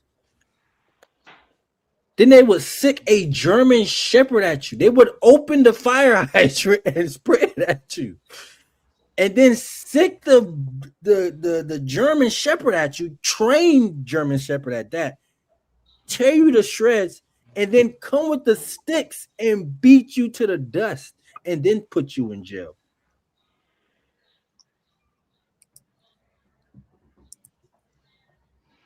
But I can't talk about that. You didn't experience that, though. You never went through that. There has not been an answer in the chat. Because that is a tough question to answer. Good question. You never experienced that in your life, chat. So why are you talking about it as if that's your reality? That's no longer your reality. You have to know how to answer that question, because she's gonna ask it. I don't see color. I don't see. So how she said, I'm blinded to color. Like, it doesn't faze me. That's the Karen too. That's the one that's gonna fire you at the job, get you fired. The one that don't see color. Mm-hmm. She the one going back to the boss and they made this mistake. I think you need to watch him a little bit more closer. You need to check, triple check his work, her work, because that's where you see the racism employed the most, is at work, because you see it there. Hey, that's what that Griggs and Dukes lawsuit was over. When they say, "Hey, I don't see color; it's all normal." Actually, it's there. It's in the undertone. So yeah, that proved that there is color, no matter what. I don't see color. Like when you walking on the side of a street and you see a group of young black men, you ain't trying to get on the other side or clenching your purse. You don't see color. Get out of here. At all. When we bleed red. I'm just gonna drop the bomb here. That's white supremacy. And that's a fact. Let's look who said it. Elam. That's to say you don't see color is white supremacy. Mm-hmm. So you don't recognize what color I am. You haven't taught your children any lessons about my color. You just teach that we're all the same. We're all equal. Why your kids look at me funny like they never seen a black person before? When I went to Africa, I went with a group of Edomites. And the Edomites, I think, when I went to Africa, the only time I seen Edomites is when I was with the people I was with. Other than that, it didn't exist. And when I was in South Africa. When I was in Namibia, yo, I seen zero, none. When I came back to America, it was a culture shock. I was like, dang, a lot of Edomites here. But even some of the Namibians, we would go walking with the Edomites, they would touch them because they had never touched the Edomite. They would just walk up and touch them. Promise you, never touched, never seen an Edomite. Never like dealt with them on a face-to-face close interaction. That's Stockholm syndrome my people have. You want to be that close with them. You be at work. What's up, boss? You got that spirit. The yes master. We sick spirit. And then you're caught up in white supremacy. Then you start saying stuff like, I don't see color. Because that phrase is built off white supremacy. That phrase is meant to deter you from actually accepting the reality of what your people did to so-called Blacks, Latinos, and Native Americans. That's why you say that. You're saying that to say that did happen, but I don't recognize it. I didn't do it. I treat you as just as one of my fellow, and you don't. It wasn't me. It wasn't me, spirit. Color blindness is white supremacy. Do not teach your kids to be colorblind. Do not talk about color blindness. Don't say that I don't see the color of your skin and we cut ourselves open, it's bleeding red. If you're going to cry, leave the table and go into the living room there. When a white woman. That's another point. Why do they cry? Because go ahead. I think they cry because the same system that has created the imagery of us being lascivious, lustful, etc., has painted the image of them just being innocent, pure, and couldn't dare cry. You have to be nice and happy. And so I think right now, because that is still a little bit of prevalent today, when you see someone crying, it's like, oh my God, the world stops. You're not supposed to cry. Let us cry. And that's the point, because our tears didn't matter. That's right. Mm-hmm. Matter of fact, we must cry, forgive, and then hug y'all. Yeah. And then they're gonna rub your hair. You're gonna rub their hair. Y'all forgot about that. We gotta do die-ins, lay-ins. That's our protest. Go lay on the ground. Because our tears and our plight doesn't matter. So they have to do anything to reflect or deflect from what the reality is. Oh, you did go through something. Maybe you didn't experience that, but I understand that those things can be passed down because we read that last week in one of the articles. Trauma can be passed down. Mm-hmm. And most of the times we're not talking about it as if we went through it directly. We're talking about it because we believe that there's things that happened that were moral and immorally wrong, either morally right or immorally wrong, or morally wrong at this point. And it's our right to discuss that and to show how immoral your people were in that time or place. There's nothing wrong with me having that conversation. It's about morals, not about if I'm going through it or not. Because you don't know what the so-called Black, Latino, and Native American experience is. When the police come knocking at your door, when you get pulled over, you have to consciously think, okay, what do I have in my car? What don't I have in my car? Is all my stuff right? And even if it is, you still can get, unalived in the street. Mm-hmm. You got to teach your sons and your daughters how to deal with it. It's not a conversation you might have to have in 2026. But that's the reality. Starts crying. What happened? All the attention was When I was in Charleston, South Carolina last summer, I get into my lift, and the guy turned around and looked at me, and he said, "Lady," he goes, "I hate to have to say this to you, but if I get pulled over, you're just another black woman," and he's black. And he said, "Put your hands up.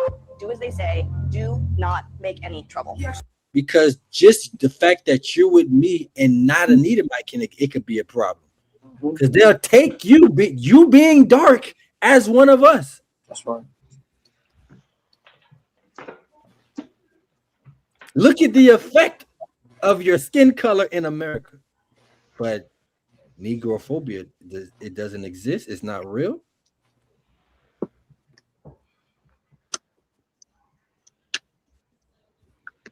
That's why the curses are so heavy. Sometimes we forget to bring out those curses and go through the breakdown that got you into this thing. But a novice reading the Bible and not knowing what we teach, they need that understanding. Get Deuteronomy 28:16. That's exactly what that is. This is the book of Deuteronomy, chapter 28, and verse 16. Cursed shalt thou be in the city. That's you cursed in the city. When we get pulled over, you black too. And you better put your, don't be talking out trying to be bold, Elam. No. You'll mess around and get me popped. Go ahead. It could be someone who's a law-abiding citizen, no arrest record, no warrants, their vehicle is completely legitimate, insurance, registration. When those cop cars, when them blue and red lights get behind you, you're gonna get tense. Why is that? The trauma isn't passed down. Why is that? You know, every person on this panel now has children. We're gonna have to teach our children differently when they have these interactions. They have done nothing wrong. That's that trauma that's been passed down. Yeah, it's a real thing. It come right from the curse. Stay in Deuteronomy 28. Go to what is that? 64. Go to 64. Count out of one. It's the book of Deuteronomy, chapter 28, continuing in verse 64. You start at 65. That is probably the point. Verse 65. And among these nations thou shalt find no ease. What? Among these nations shalt thou find no ease. It's no ease, man. Go ahead. Neither shall the sole of thy foot have rest. There is no rest. Read. But the Lord shall give thee there a trembling heart. That's what that is, Art. That's what it is. That's the trembling heart. Your boss call you in the office, you just automatically, I'm in trouble. That's right. I'm in trouble. Who done told on me, did this, said this now? On everything. There's some more I want. Go ahead. Continuing on, and failing of eyes and sorrow of mind. That's the sorrow of mind. Failing of eyes. You have no might in your hand to do anything about it. And then put that on top of Deuteronomy 28:54. We did this in 2026. What is black culture? We did the lesson. What is Latino culture? What is Native American culture? You couple just those two curses, and you got these Edomites having a conversation as if they're gonna change their perspective. They're not like they're gonna leave not racist. That's not the point. Is that the point of this? Is the point of this for them to leave not racist, or is it just awareness? Because I think there's enough awareness. You just turn on the TV. And this is an entire show. We're just watching a clip. This is an entire show they did that you could watch. I think it's on Amazon Prime. Yeah, of course. Of course. That's the life he lives. And that's his reality. But And that's what they want to get away from. They want to get away from our reality. Most people can't recognize our reality because they're not living in it. That's right. I cannot tell you what white supremacy is. I don't know what it feels like to have that. I just know my reality and what I go through and what I've experienced. Going to a basically all white school at one point. That's a different experience. That is a different experience. Bro. They know the difference between you and them. Mm-hmm. Hey, Salakia, bro, the school I went to, it was in it's in a community in which it's, I guess, it's a lot of minorities over there. Almost every single day I was there, I was getting called a local, or where's your student ID? This is for students only, not the fans, especially like during tailgate season. And bro, it would be so many times, oftentimes, Edomite would bring their friend from another campus, always, from another campus, right? And then when I would come around or be around, if they would team up. They might be rivals.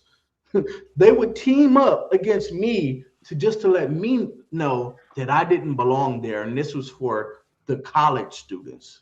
And I'm like, I got 2 degrees from this school. I'm more of a student than you. Yeah. But they made a point to show the difference, man. Even the school police, the school police would harass them, like, hey, you need to get out of here now. No locals on campus past this hour. You know? That's a big point out.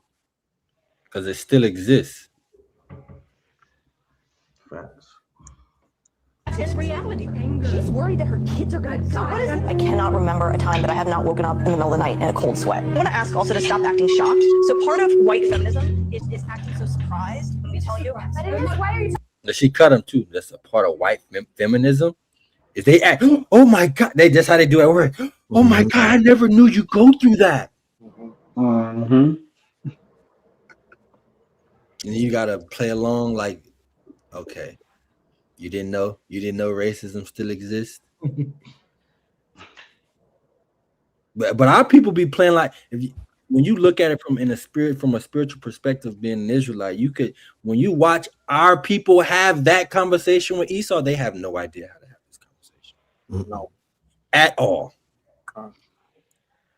They have too many emotions, and they just, especially Eve, they get upset and they get mad and shut down. No. It's oppressive for them to think about it. Yeah. And that's that. Finish that verse off, if you're still in Deuteronomy 28. Count out of 1. 56. It's the book of Deuteronomy, chapter 28, continuing in verse 26. 56, Salakia. The tender and delicate women among you, which would not adventure to set the sole of her foot upon the ground for delicateness. No, Salakia, 66, not 56, 66. Count out of 1, verse 66. And thy life shall hang in doubt before thee, and thou shalt fear day and night, and shall have none assurance in thy life. See, it says you're gonna fear day and night with no assurance of life. And then you get it from both angles. Your own people and then the other races. That's why the nationhood is so important, because we can't be our biggest enemy. And that's what they try to do. What is the term that's rooted in white supremacy? Black on black crime. As if no other race commits crime against their own race. Right. Aren't you gonna commit crime amongst the people that you're around? Yes. That only makes sense. You don't see lions fighting tigers. They don't coexist in the same area. That's not what it's for. Usually lions are going to fight lions for the territory. And when they're fighting hyenas, it's for what? The territory. But they're fighting each other. But nope. Black on black crime. It's the highest. No. It's all built. It's all built to make you rationalize what you're actually experiencing in this world and make you second guess and question it. When your experiences are your experiences and the facts of the history, those are the facts of what went down. But their job is to suppress those facts, man. Go ahead, Art. Hey, I think one of the biggest issues / gifts that we bought into and accepted was integration. Yeah. Right. When we integrated, we thought we was going to go to greener pastures. Right. We thought we were going to benefit off of integrating with these heathen. But really, who benefited? It wasn't us. Our educational system hasn't gotten any better. It actually got worse. We became dumber, right? Like the family structure has been broken apart, right? All of these nicknames, it came from that. Before integration, when we were segregated, we had our own towns, our own money system, our own educational system, our own businesses, right? We was living, the plumber was living next door, the black plumber was living next door to the black lawyer, right? So the image of a successful so-called black man, or, you know what I'm saying? The child was seeing that on a daily basis. And that child saw a goal to attain to. And as he grew up, he did everything he can to accomplish that. But now, who have became the image for our young men to attain to? The rapper, the ball player, right? All of these mystified positions that they have set up to destroy us, right? The dope boy that you see riding around town, right? The gangster with all the girls and all the money, them young boys, them young girls is looking up to that. That's the image they see. They don't see Mr. Black Lawyer next door anymore. They don't see Mr. Doctor next door anymore because of integration. And this is where they came in with the redlining and all of that, you know what I'm saying, they're separating us while trying to integrate us. So it's like that integration was a political move. It wasn't to make us better within the racist ass relationships. Nah, it wasn't to make us better. It was to benefit off of us. The same thing with slavery. When you quote unquote abolish slavery, it wasn't to benefit us. It was to benefit you. A free slave made more money for the white owner than a slave who was in chains. Right. Because of our how our minds work. We're very creative. You know what I mean? I look at all our inventions. Who benefit off of those inventions? Y'all did. So it's like integration was one of the gifts, one of the most devastating gifts that we accepted, because before integration, we looked at each other as brother and sister. Integration came, black on black crime, right? Because of who we living around, and that's who you just said it, Adamwan. Who we living around, that's who you go commit the crime to. And right, and that's the stigma that's on our people, man. So it's crazy. I yield. It's just how it goes. It's not to act the way that we act. That is surprising. To me, that is surprising. That upholds white supremacy. Why are your feelings so hurt? Why are your feelings more important than the reality of the violence of our lives? You walk through the world with a different experience because you are a white woman. And most people, they don't like to accept that. Mm-hmm. People think white supremacy is not a thing. They walk through life with a totally different experience. Salaki, we're just naive, man. Like, we don't believe anything's gonna happen until after it happens. Mm-hmm. We don't think when we lose a job, there's a reason for it. Even when you're qualified, you're the right person for the job, and you lose the job because you're not a team player. We think that's just a coincidence, and you just back in the unemployment line. We don't think, I don't know, Haran was bringing out redlining. We don't think this all was systematic. We don't think the over-policing in our neighborhood is systematic. We don't think anything is wrong until after the wrong happens. Hey, Salakia. I think we're in a scenario in which they know that it's white supremacy. They know it's institutional racism. However, they're taking the position, which they can't say, is, so what are you going to do about it? Oh, well, we're not going to undo it. It can't be undone. We're making money. Compete. So okay, yeah, we've been racist. Yeah, these institutions are messed up. So now what? Because in all fairness, okay, you, me, us, now we got a job to do. Our problem is, don't act like I'm an idiot and act like these institutions don't exist. Acknowledge that they exist and that they're here and that they're real, right? But they're so caught up in trying to act like it don't exist because it's bad to say, yeah, they're real, so what? Deal with it. But, to me, in my opinion, that's part two of the conversation that we need to have internally. All right, yeah, hey, this is here. But what are you going to do to overcome? What trade are you going to learn? How are you going to make yourself undeniable? How long do you cycle your dollars in your community? Yeah. There are conversations that now have to be had, because I'm going to give an example. I'm going to just throw this out there as a power pellet. Anybody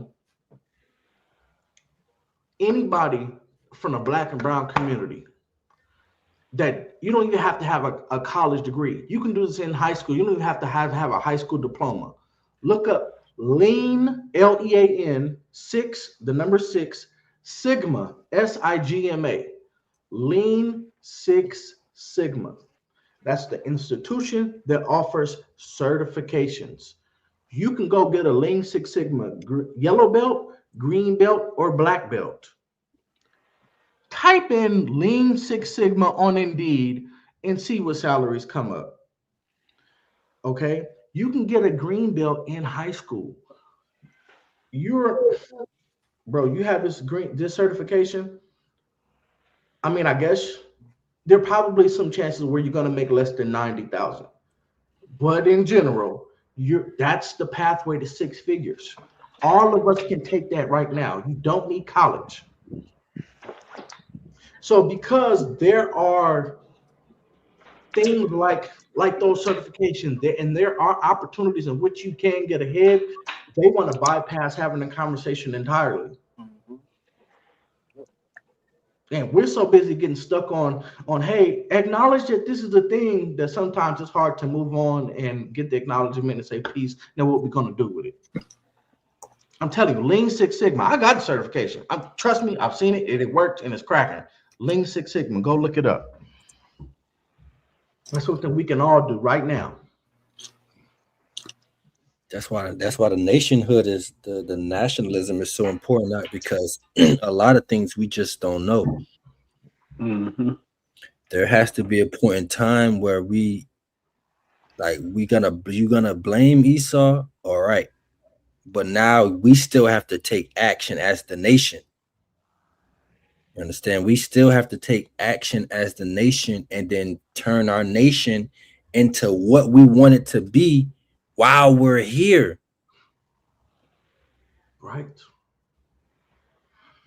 Going to Israelites for this, going to Israelites for that. You got Israelite doctors, lawyers, plumbers, construction workers, nurses, right? All these different engineers, all these different trades, HVAC Israelites. You got brothers and sisters in all kinds of different hairstylists, teachers, schools. We need all of that. Yeah. And that's why they took trades out to school and gave you sex education, because we were becoming too powerful and too affluent. And listen, these trades are your best defense against AI, which is about to take everybody's job. That's the new that's the new DEI. AI is taking everything.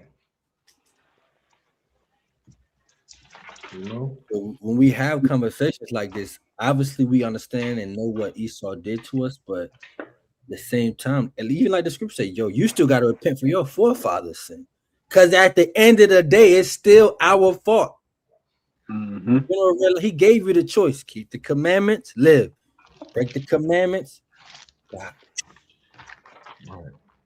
And then you read Daniel 9, and it says what? We have sinned against the Lord and broken all his commandments, so the curses of Moses have come upon us. Hey, and Salakia, can a brother give me Job 34 and 29? Bring it up.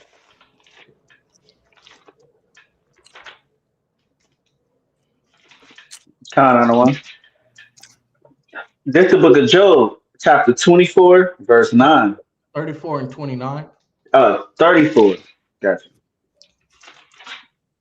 This is the book of Job, chapter 34, verse 9. For he has said, it profiteth a man nothing. Brother, you had Job 34 and 29? 29. 29. Count on the one. 29. Salakia. This is the book of Job, chapter 34, verse 29. When he giveth quietness, who can make trouble? Right. Just showing when the Lord has determined to do something, who can undo it? If the Lord has marked a thing to be a way, there's nothing that you can do outside of what he told you to do. Keep going. And when he hideth his face, who then can behold him? Go ahead. Whether it be done against a nation or against a man only. Which goes to show the Lord can punish a whole nation, or he can just punish a man. Mm-hmm. You understand? So our whole nation is under this punishment. Mm-hmm. You couple this with Isaiah 14, by the way, for those who want to precept your Bible. Just use this to help bring this out, or Lamentations 5 and 7. You put all of this together.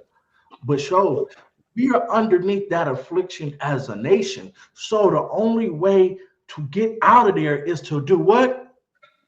Come together and build the nation. That's why he says, guess what? Come together, O nation not desired, before Free. The decree. The decree. What did the Lord tell Jeremiah? Hey, in captivity, you got to build ye houses. That's right. Mm-hmm. So is the negrophobia real? Of course. But at the same time, we have to have this camaraderie. Because the negrophobia, is it ever going to stop? Be honest. Is it ever going to stop? Is it ever going to go away? Salakia. Ezekiel said it's perpetual from Esau. Bring it out. I read it. Let's go to Ezekiel 35 and 3. It's perpetual. Mm-hmm. Means it lasts. It's going to continue from generation to generation. Bring it out. This is the book of Ezekiel, chapter 35 and verse 5. Because thou hast had a perpetual hatred and hast shed the blood of the children of Israel by the force of the sword in the time of their calamity, in the time that their iniquity had an end. Said a perpetual hatred. Hey, Salaki, I know when to stop. I got a good answer for when to stop. Bring it out. Can a brother read Wisdom of Solomon chapter 5, starting at verse 1? God, I don't want. That's my chapter. This is the book of Wisdom of Solomon, chapter 5, starting at 1. Check it out.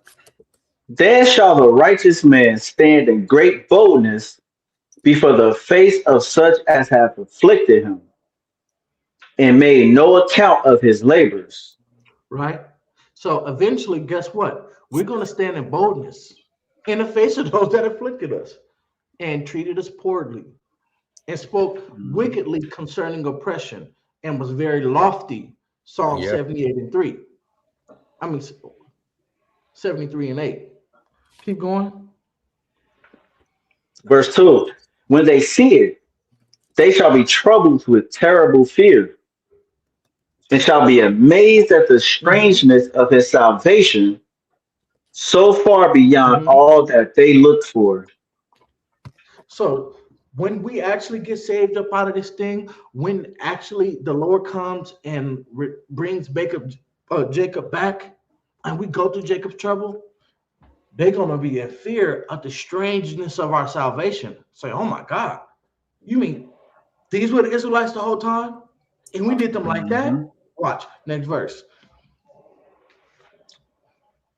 And they repenting and groaning for anguish of spirit shall say within themselves, this was he whom we had sometimes in derision and a proverb of reproach.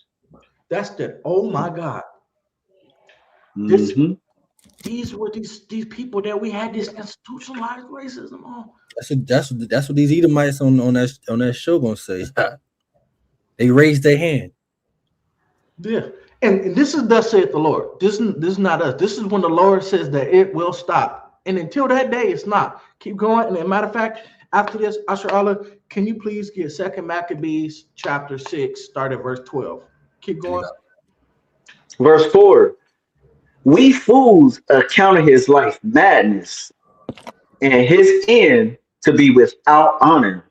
We count him as madness. We came up with bywords.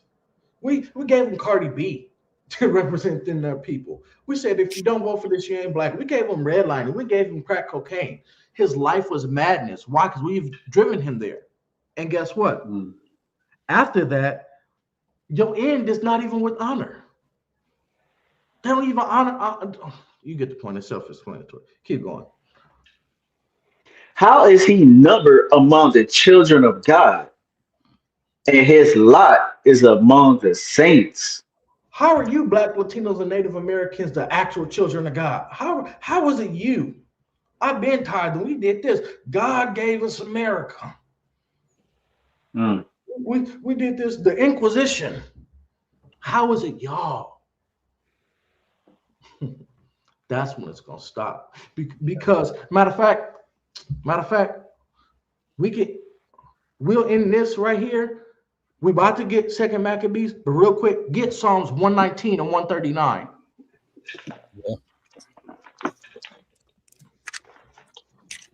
How is he numbered among the children of God?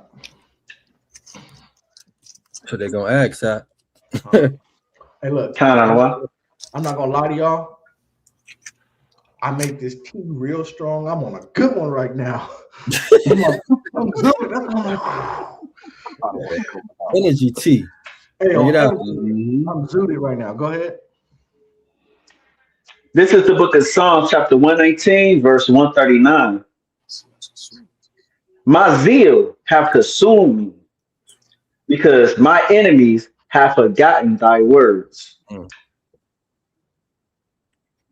That's why your zeal should consume you. That's why we never get tired of teaching this stuff. That's why we never get tired of telling you keep the law, statutes, commandments. That's why we never get tired of this message, because our enemies have forgotten the words of the Lord.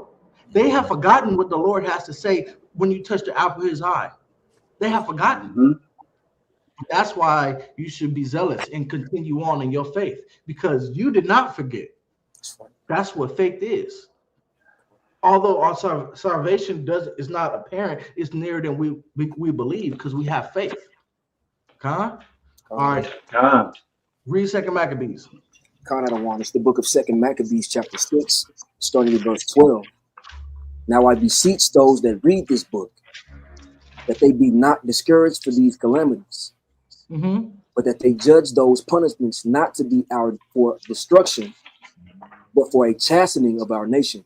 So, hey, it said, listen, y'all gonna read these books, y'all gonna hear about the calamities that happen, that's happening, and that are going to come to pass. Do not be discouraged, right?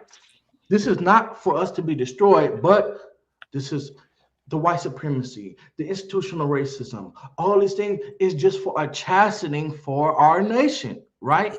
Keep going. And for those that's just trying to follow along, this is the answer to the when will it end? Yeah. And what do we do now? Since Negrophobia ain't going nowhere.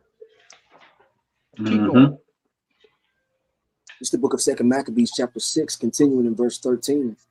For it is a token of great goodness when wicked doers are not suffered any long time, but forthwith punished. That's how the Lord deal with us. When we mess up, we get the belt. Yeah. We get beat as we go through it. Right? Chastenings with sons. Right, because that's how a son, that's how a parent would do their child. You mess up, you getting the whooping, right? Keep going. Verse 14. For not as with other nations, whom the Lord patiently forbeareth to punish. Hey, Salakia, with the other nations, the Lord is waiting to punish them. He like, yeah, get it off. Yeah, all that white supremacy, all that. What institution? Yeah, run it up. Run it up on my people. And he's just sitting back. And I know it could be discouraging, like, dang, we got to have a talk. I can't win for losing. I can't go to the grocery store without being scared. I can't do anything. Any person's proximity to me puts them in danger or a threat under the power structure that be. The Lord's like, okay, run it up. So he's patiently waiting. Keep going. Till they become to the fullness of their sins. So dealeth he with us. Right. So we know how we deal with us, right? Go ahead. Lest that being come to the height of sin, afterwards he should take vengeance of us. He's dealing with us differently. He's punishing us incrementally as we sin. Them, he letting them get it all the way off and not saying a thing, and gonna let them come to the absolute height of their sins, which is then going to give way to what? Wisdom of Solomon chapter 5. Finish 16 out, and then I'm good. Count out of 1, verse 16. And therefore he never withdraweth his mercy from us. And though he punished with adversity, yet doth he never forsake his people. But he never gonna forsake you. Although you getting this adversity of Negrophobia, although you getting this adversity of all these institutionalized racism, he's never gonna forsake us because he know he whooping us. But them, it's never gonna stop because the scripture says he's gonna let them get to the height of it. So expecting it to stop, thinking that you could be the one that get away from it, thinking that you're going to do something to take away the wickedness of Esau, you're fooling yourself. All you need to do is prepare yourself and be ready to repent so that the Lord could save you and not forsake you in that day. All right? Actually, just read verse 17. I'm good. Verse 17. But let this that we have spoken be for a warning unto us. And now we will Salakia, and now will we come to the declaring of the matter in few words. Right? Let this be a warning unto you. Don't get caught out there. Because if you look at when Babylon is fallen, it says everyone that is joined with them shall be thrust through. That's right. It says, listen, this is not your rest.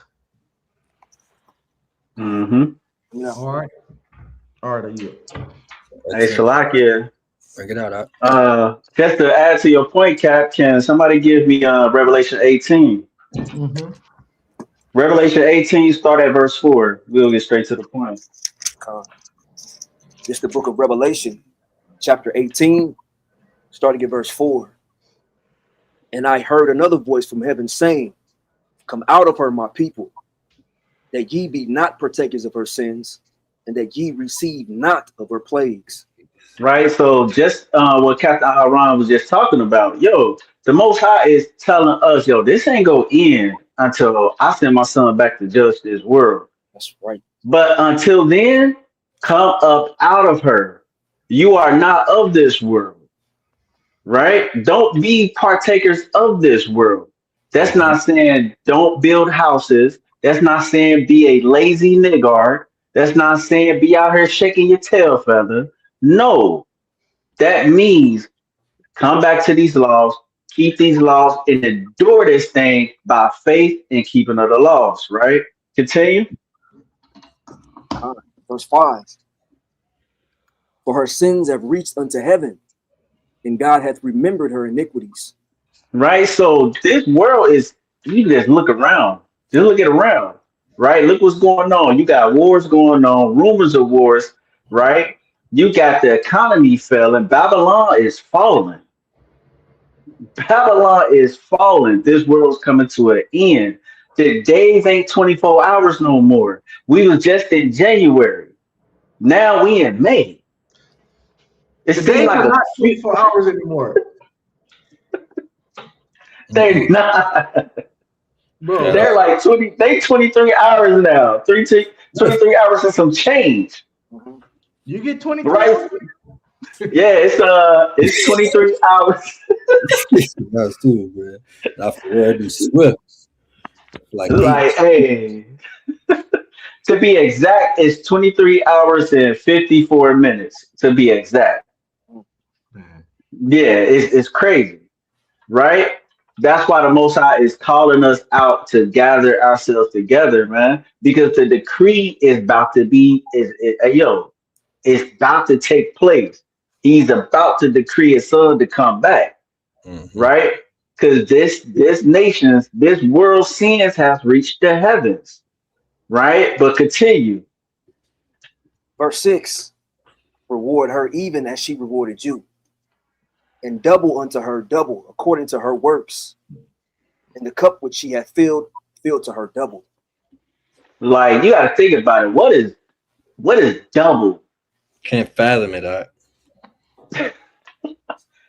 Like, that's why the Most High said in Ezekiel, right, 25 verse 14, he's going to put his vengeance in our hearts. He's going to pour.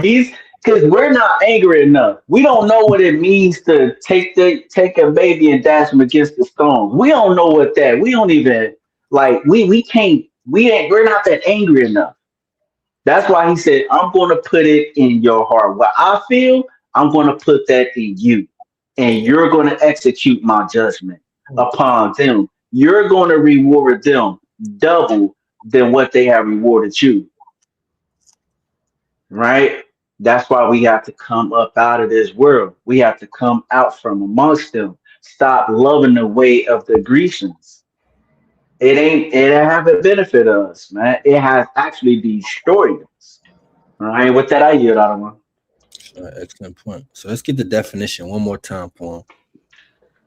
There's actually a book too, Negrophobia. It's an interesting book.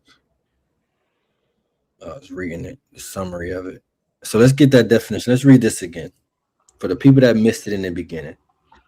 Negrophobia is an intense, irrational fear, hatred, or disdain towards Black people, often rooted in anti-Black racism and white supremacy. It manifests as prejudice, discrimination, and a Negro myth that frames Black individuals, particularly men, as dangerous, sometimes triggering violent reactions like the 1906 Atlanta riots. The term, sometimes used to describe Negrophobia and reasonable racism, a concept where racial anxiety is used to justify, for example, self-defense claims, or Negrophobia in Urban Parable by Darius James. Is considered an archaic and often offensive term dating back to 1900. So you see that, man. That's what you're up against. You're up against Negrophobia, bigotry, and racism, all compiled in a shot, a concoction. And then you were asked to deal with it and live through that experience. But then don't be mad either. Just get over it. But the Lord says his vengeance is like a ring. Want to get that? Yeah, let's get that. This is the book of Second Ezra. Back on these people, man, for this. Look at how this definite irrational fear, hatred, and disdain towards black people, Latino people, Native American people. They have a disdain. Read that out. This is the book of 2nd Ezra, chapter 5 and verse 42. Mm-hmm. And he said unto me, I will liken my judgment into a ring, like as there is no slackness of the last, even so there is no swiftness of the first. So there's going to be no slackness when this place. That's why the scriptures say in 1 hour, this place will be destroyed, Babylon the Great. All right. So that's the understanding of Negrophobia. Brothers, got any other precepts? Get that Ezekiel walk. You called earlier. Read that Ezekiel, man. Love that scripture. 25, 14. Okay. It's the book of Ezekiel, chapter 25 and verse 14. And it reads, and I will lay my vengeance upon Edom by the hand of my people Israel. They shall do in Edom according to mine anger and according to my fury. That's why the ox said, you ain't mad enough. You're going to do according to the Lord's anger and his fury, because they touched the apple of his eye. So he got to put the anger in us to even be mad enough. Read on. According to my anger and according to my fury. And they shall know my vengeance, saith the Lord God. The scripture says they're gonna know his vengeance. That's right. A recompense into them. Dude, they gotta get the dregs of the cup, man. So lucky. Go ahead. To add on, I just want to make a statement. I don't have a scripture to bring out. Negrophobia. We have to start teaching our children and having a conversation that we have enemies that hate us, and we have to move accordingly. Yeah. And that's it. We have enemies that hate us, regardless if we provoke them or not, and it's all biblical, man. That's what Negrophobia is. That's what we got to prepare for. I yield out on. And it's deeply rooted, Doc. That's why the Lord said he got to put his anger, because it's so deep. We just got our surface and what we could see, but imagine the Most High show you, open your eyes and show you everything that was really happening. But then he make it so personal. That was your great-great-grandfather. That was your great-great-aunt. Yo, it's a different kind of scene you're dealing with. That's why we got to endure this thing to the end, because what our people and sisters, what our people been through, the Negrophobia, the Latinophobia, the Native American phobia, and the Israelite phobia in general. Right? The Most High said he's gonna bring vengeance and recompense upon this place for how he handled his people. Khan, I don't want. Oh, praises, man. So with that, that's the Bar4Bar Negrophobia. Right? Check out some of them books, and you gotta check out some of them acts. Captain Aharon brought out. You just got to get educated in that stuff, man. You definitely got to get educated in that stuff, because they use a lot of those topics, a lot of those sayings as we watched in the video. But we got to be able to deal with those things, because those are pertinent questions they ask. Right? We got to deal with those things, right? So what I said, May 9th, we got the Feast of Simeon. Brothers can go live with that. We got on the 30th. First fruit, right? Pentecost, but on the 16th, a couple days before that, about a week, 2 weeks before that, we got the new moon, the third month, right? So make sure you tapping in to the Patreon, right, for the feast days. Make sure you tapping in, sending emails if you want to join the organization, if you want to join the pillars, send an email, right?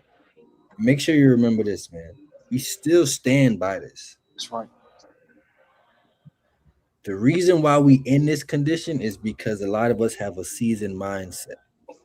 It is not about season, it's about having the mindset.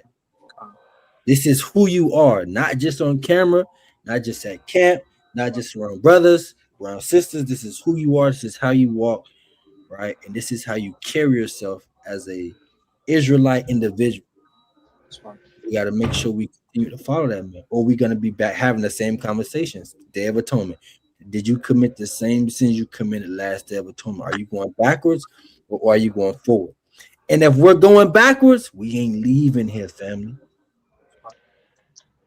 Right? So with that, I'm Captain Yaquab. Captain Aharon. Captain Ayal. Officer Sharyal. And we're the sons of the Israelites. It is our heart's prayer desire for Israel that they might be saved. Shalom. Shalom. Shalom, family. First, let the room stay still. Friday night, let the truth talk real. Sons of thunder in the air that way. Not for sure, this Lord is faith. I learned the hard way, a crown never fit a man right. That's why I wear truth loose and let the Most High shine bright. See the block taught hunger, but the word taught aim. How to survive the smoke and still protect your name. A lot of men want power, but they really want praise. That's a dangerous drug in a room full of pain. Me, I'd rather walk calm with the fire tucked in, like a psalm in a black coat, winter on my skin. Friday night class, feel the pressure get still, like the whole room know when the bars get real. Brothers came in with the weak on their back. Now the law hit clean and it's straight in that you overall. Let the room lock in. Sons of thunder. Let the class begin. I'm not impressed by men if the shine need witnesses. A weak soul love mirrors, a strong one build discipline. That's why the lines hit low, but they stay in your ribs. Like truth don't yell much when they know what it is. And the Most High all through it, not dropped it for fashion. Not a token little mention, but the root of the action. What's a smooth beat worth if the source ain't there? Just a clean dark room full of expensive air. Sons of thunder, that sound got weight in it. Not hype for the crowd, got real life faith in it. That's men trying to grow with the word in their chest, truly trying to lead and correct what's left. Turn up the flesh, I get the glory. Truth in the room, I tell that story.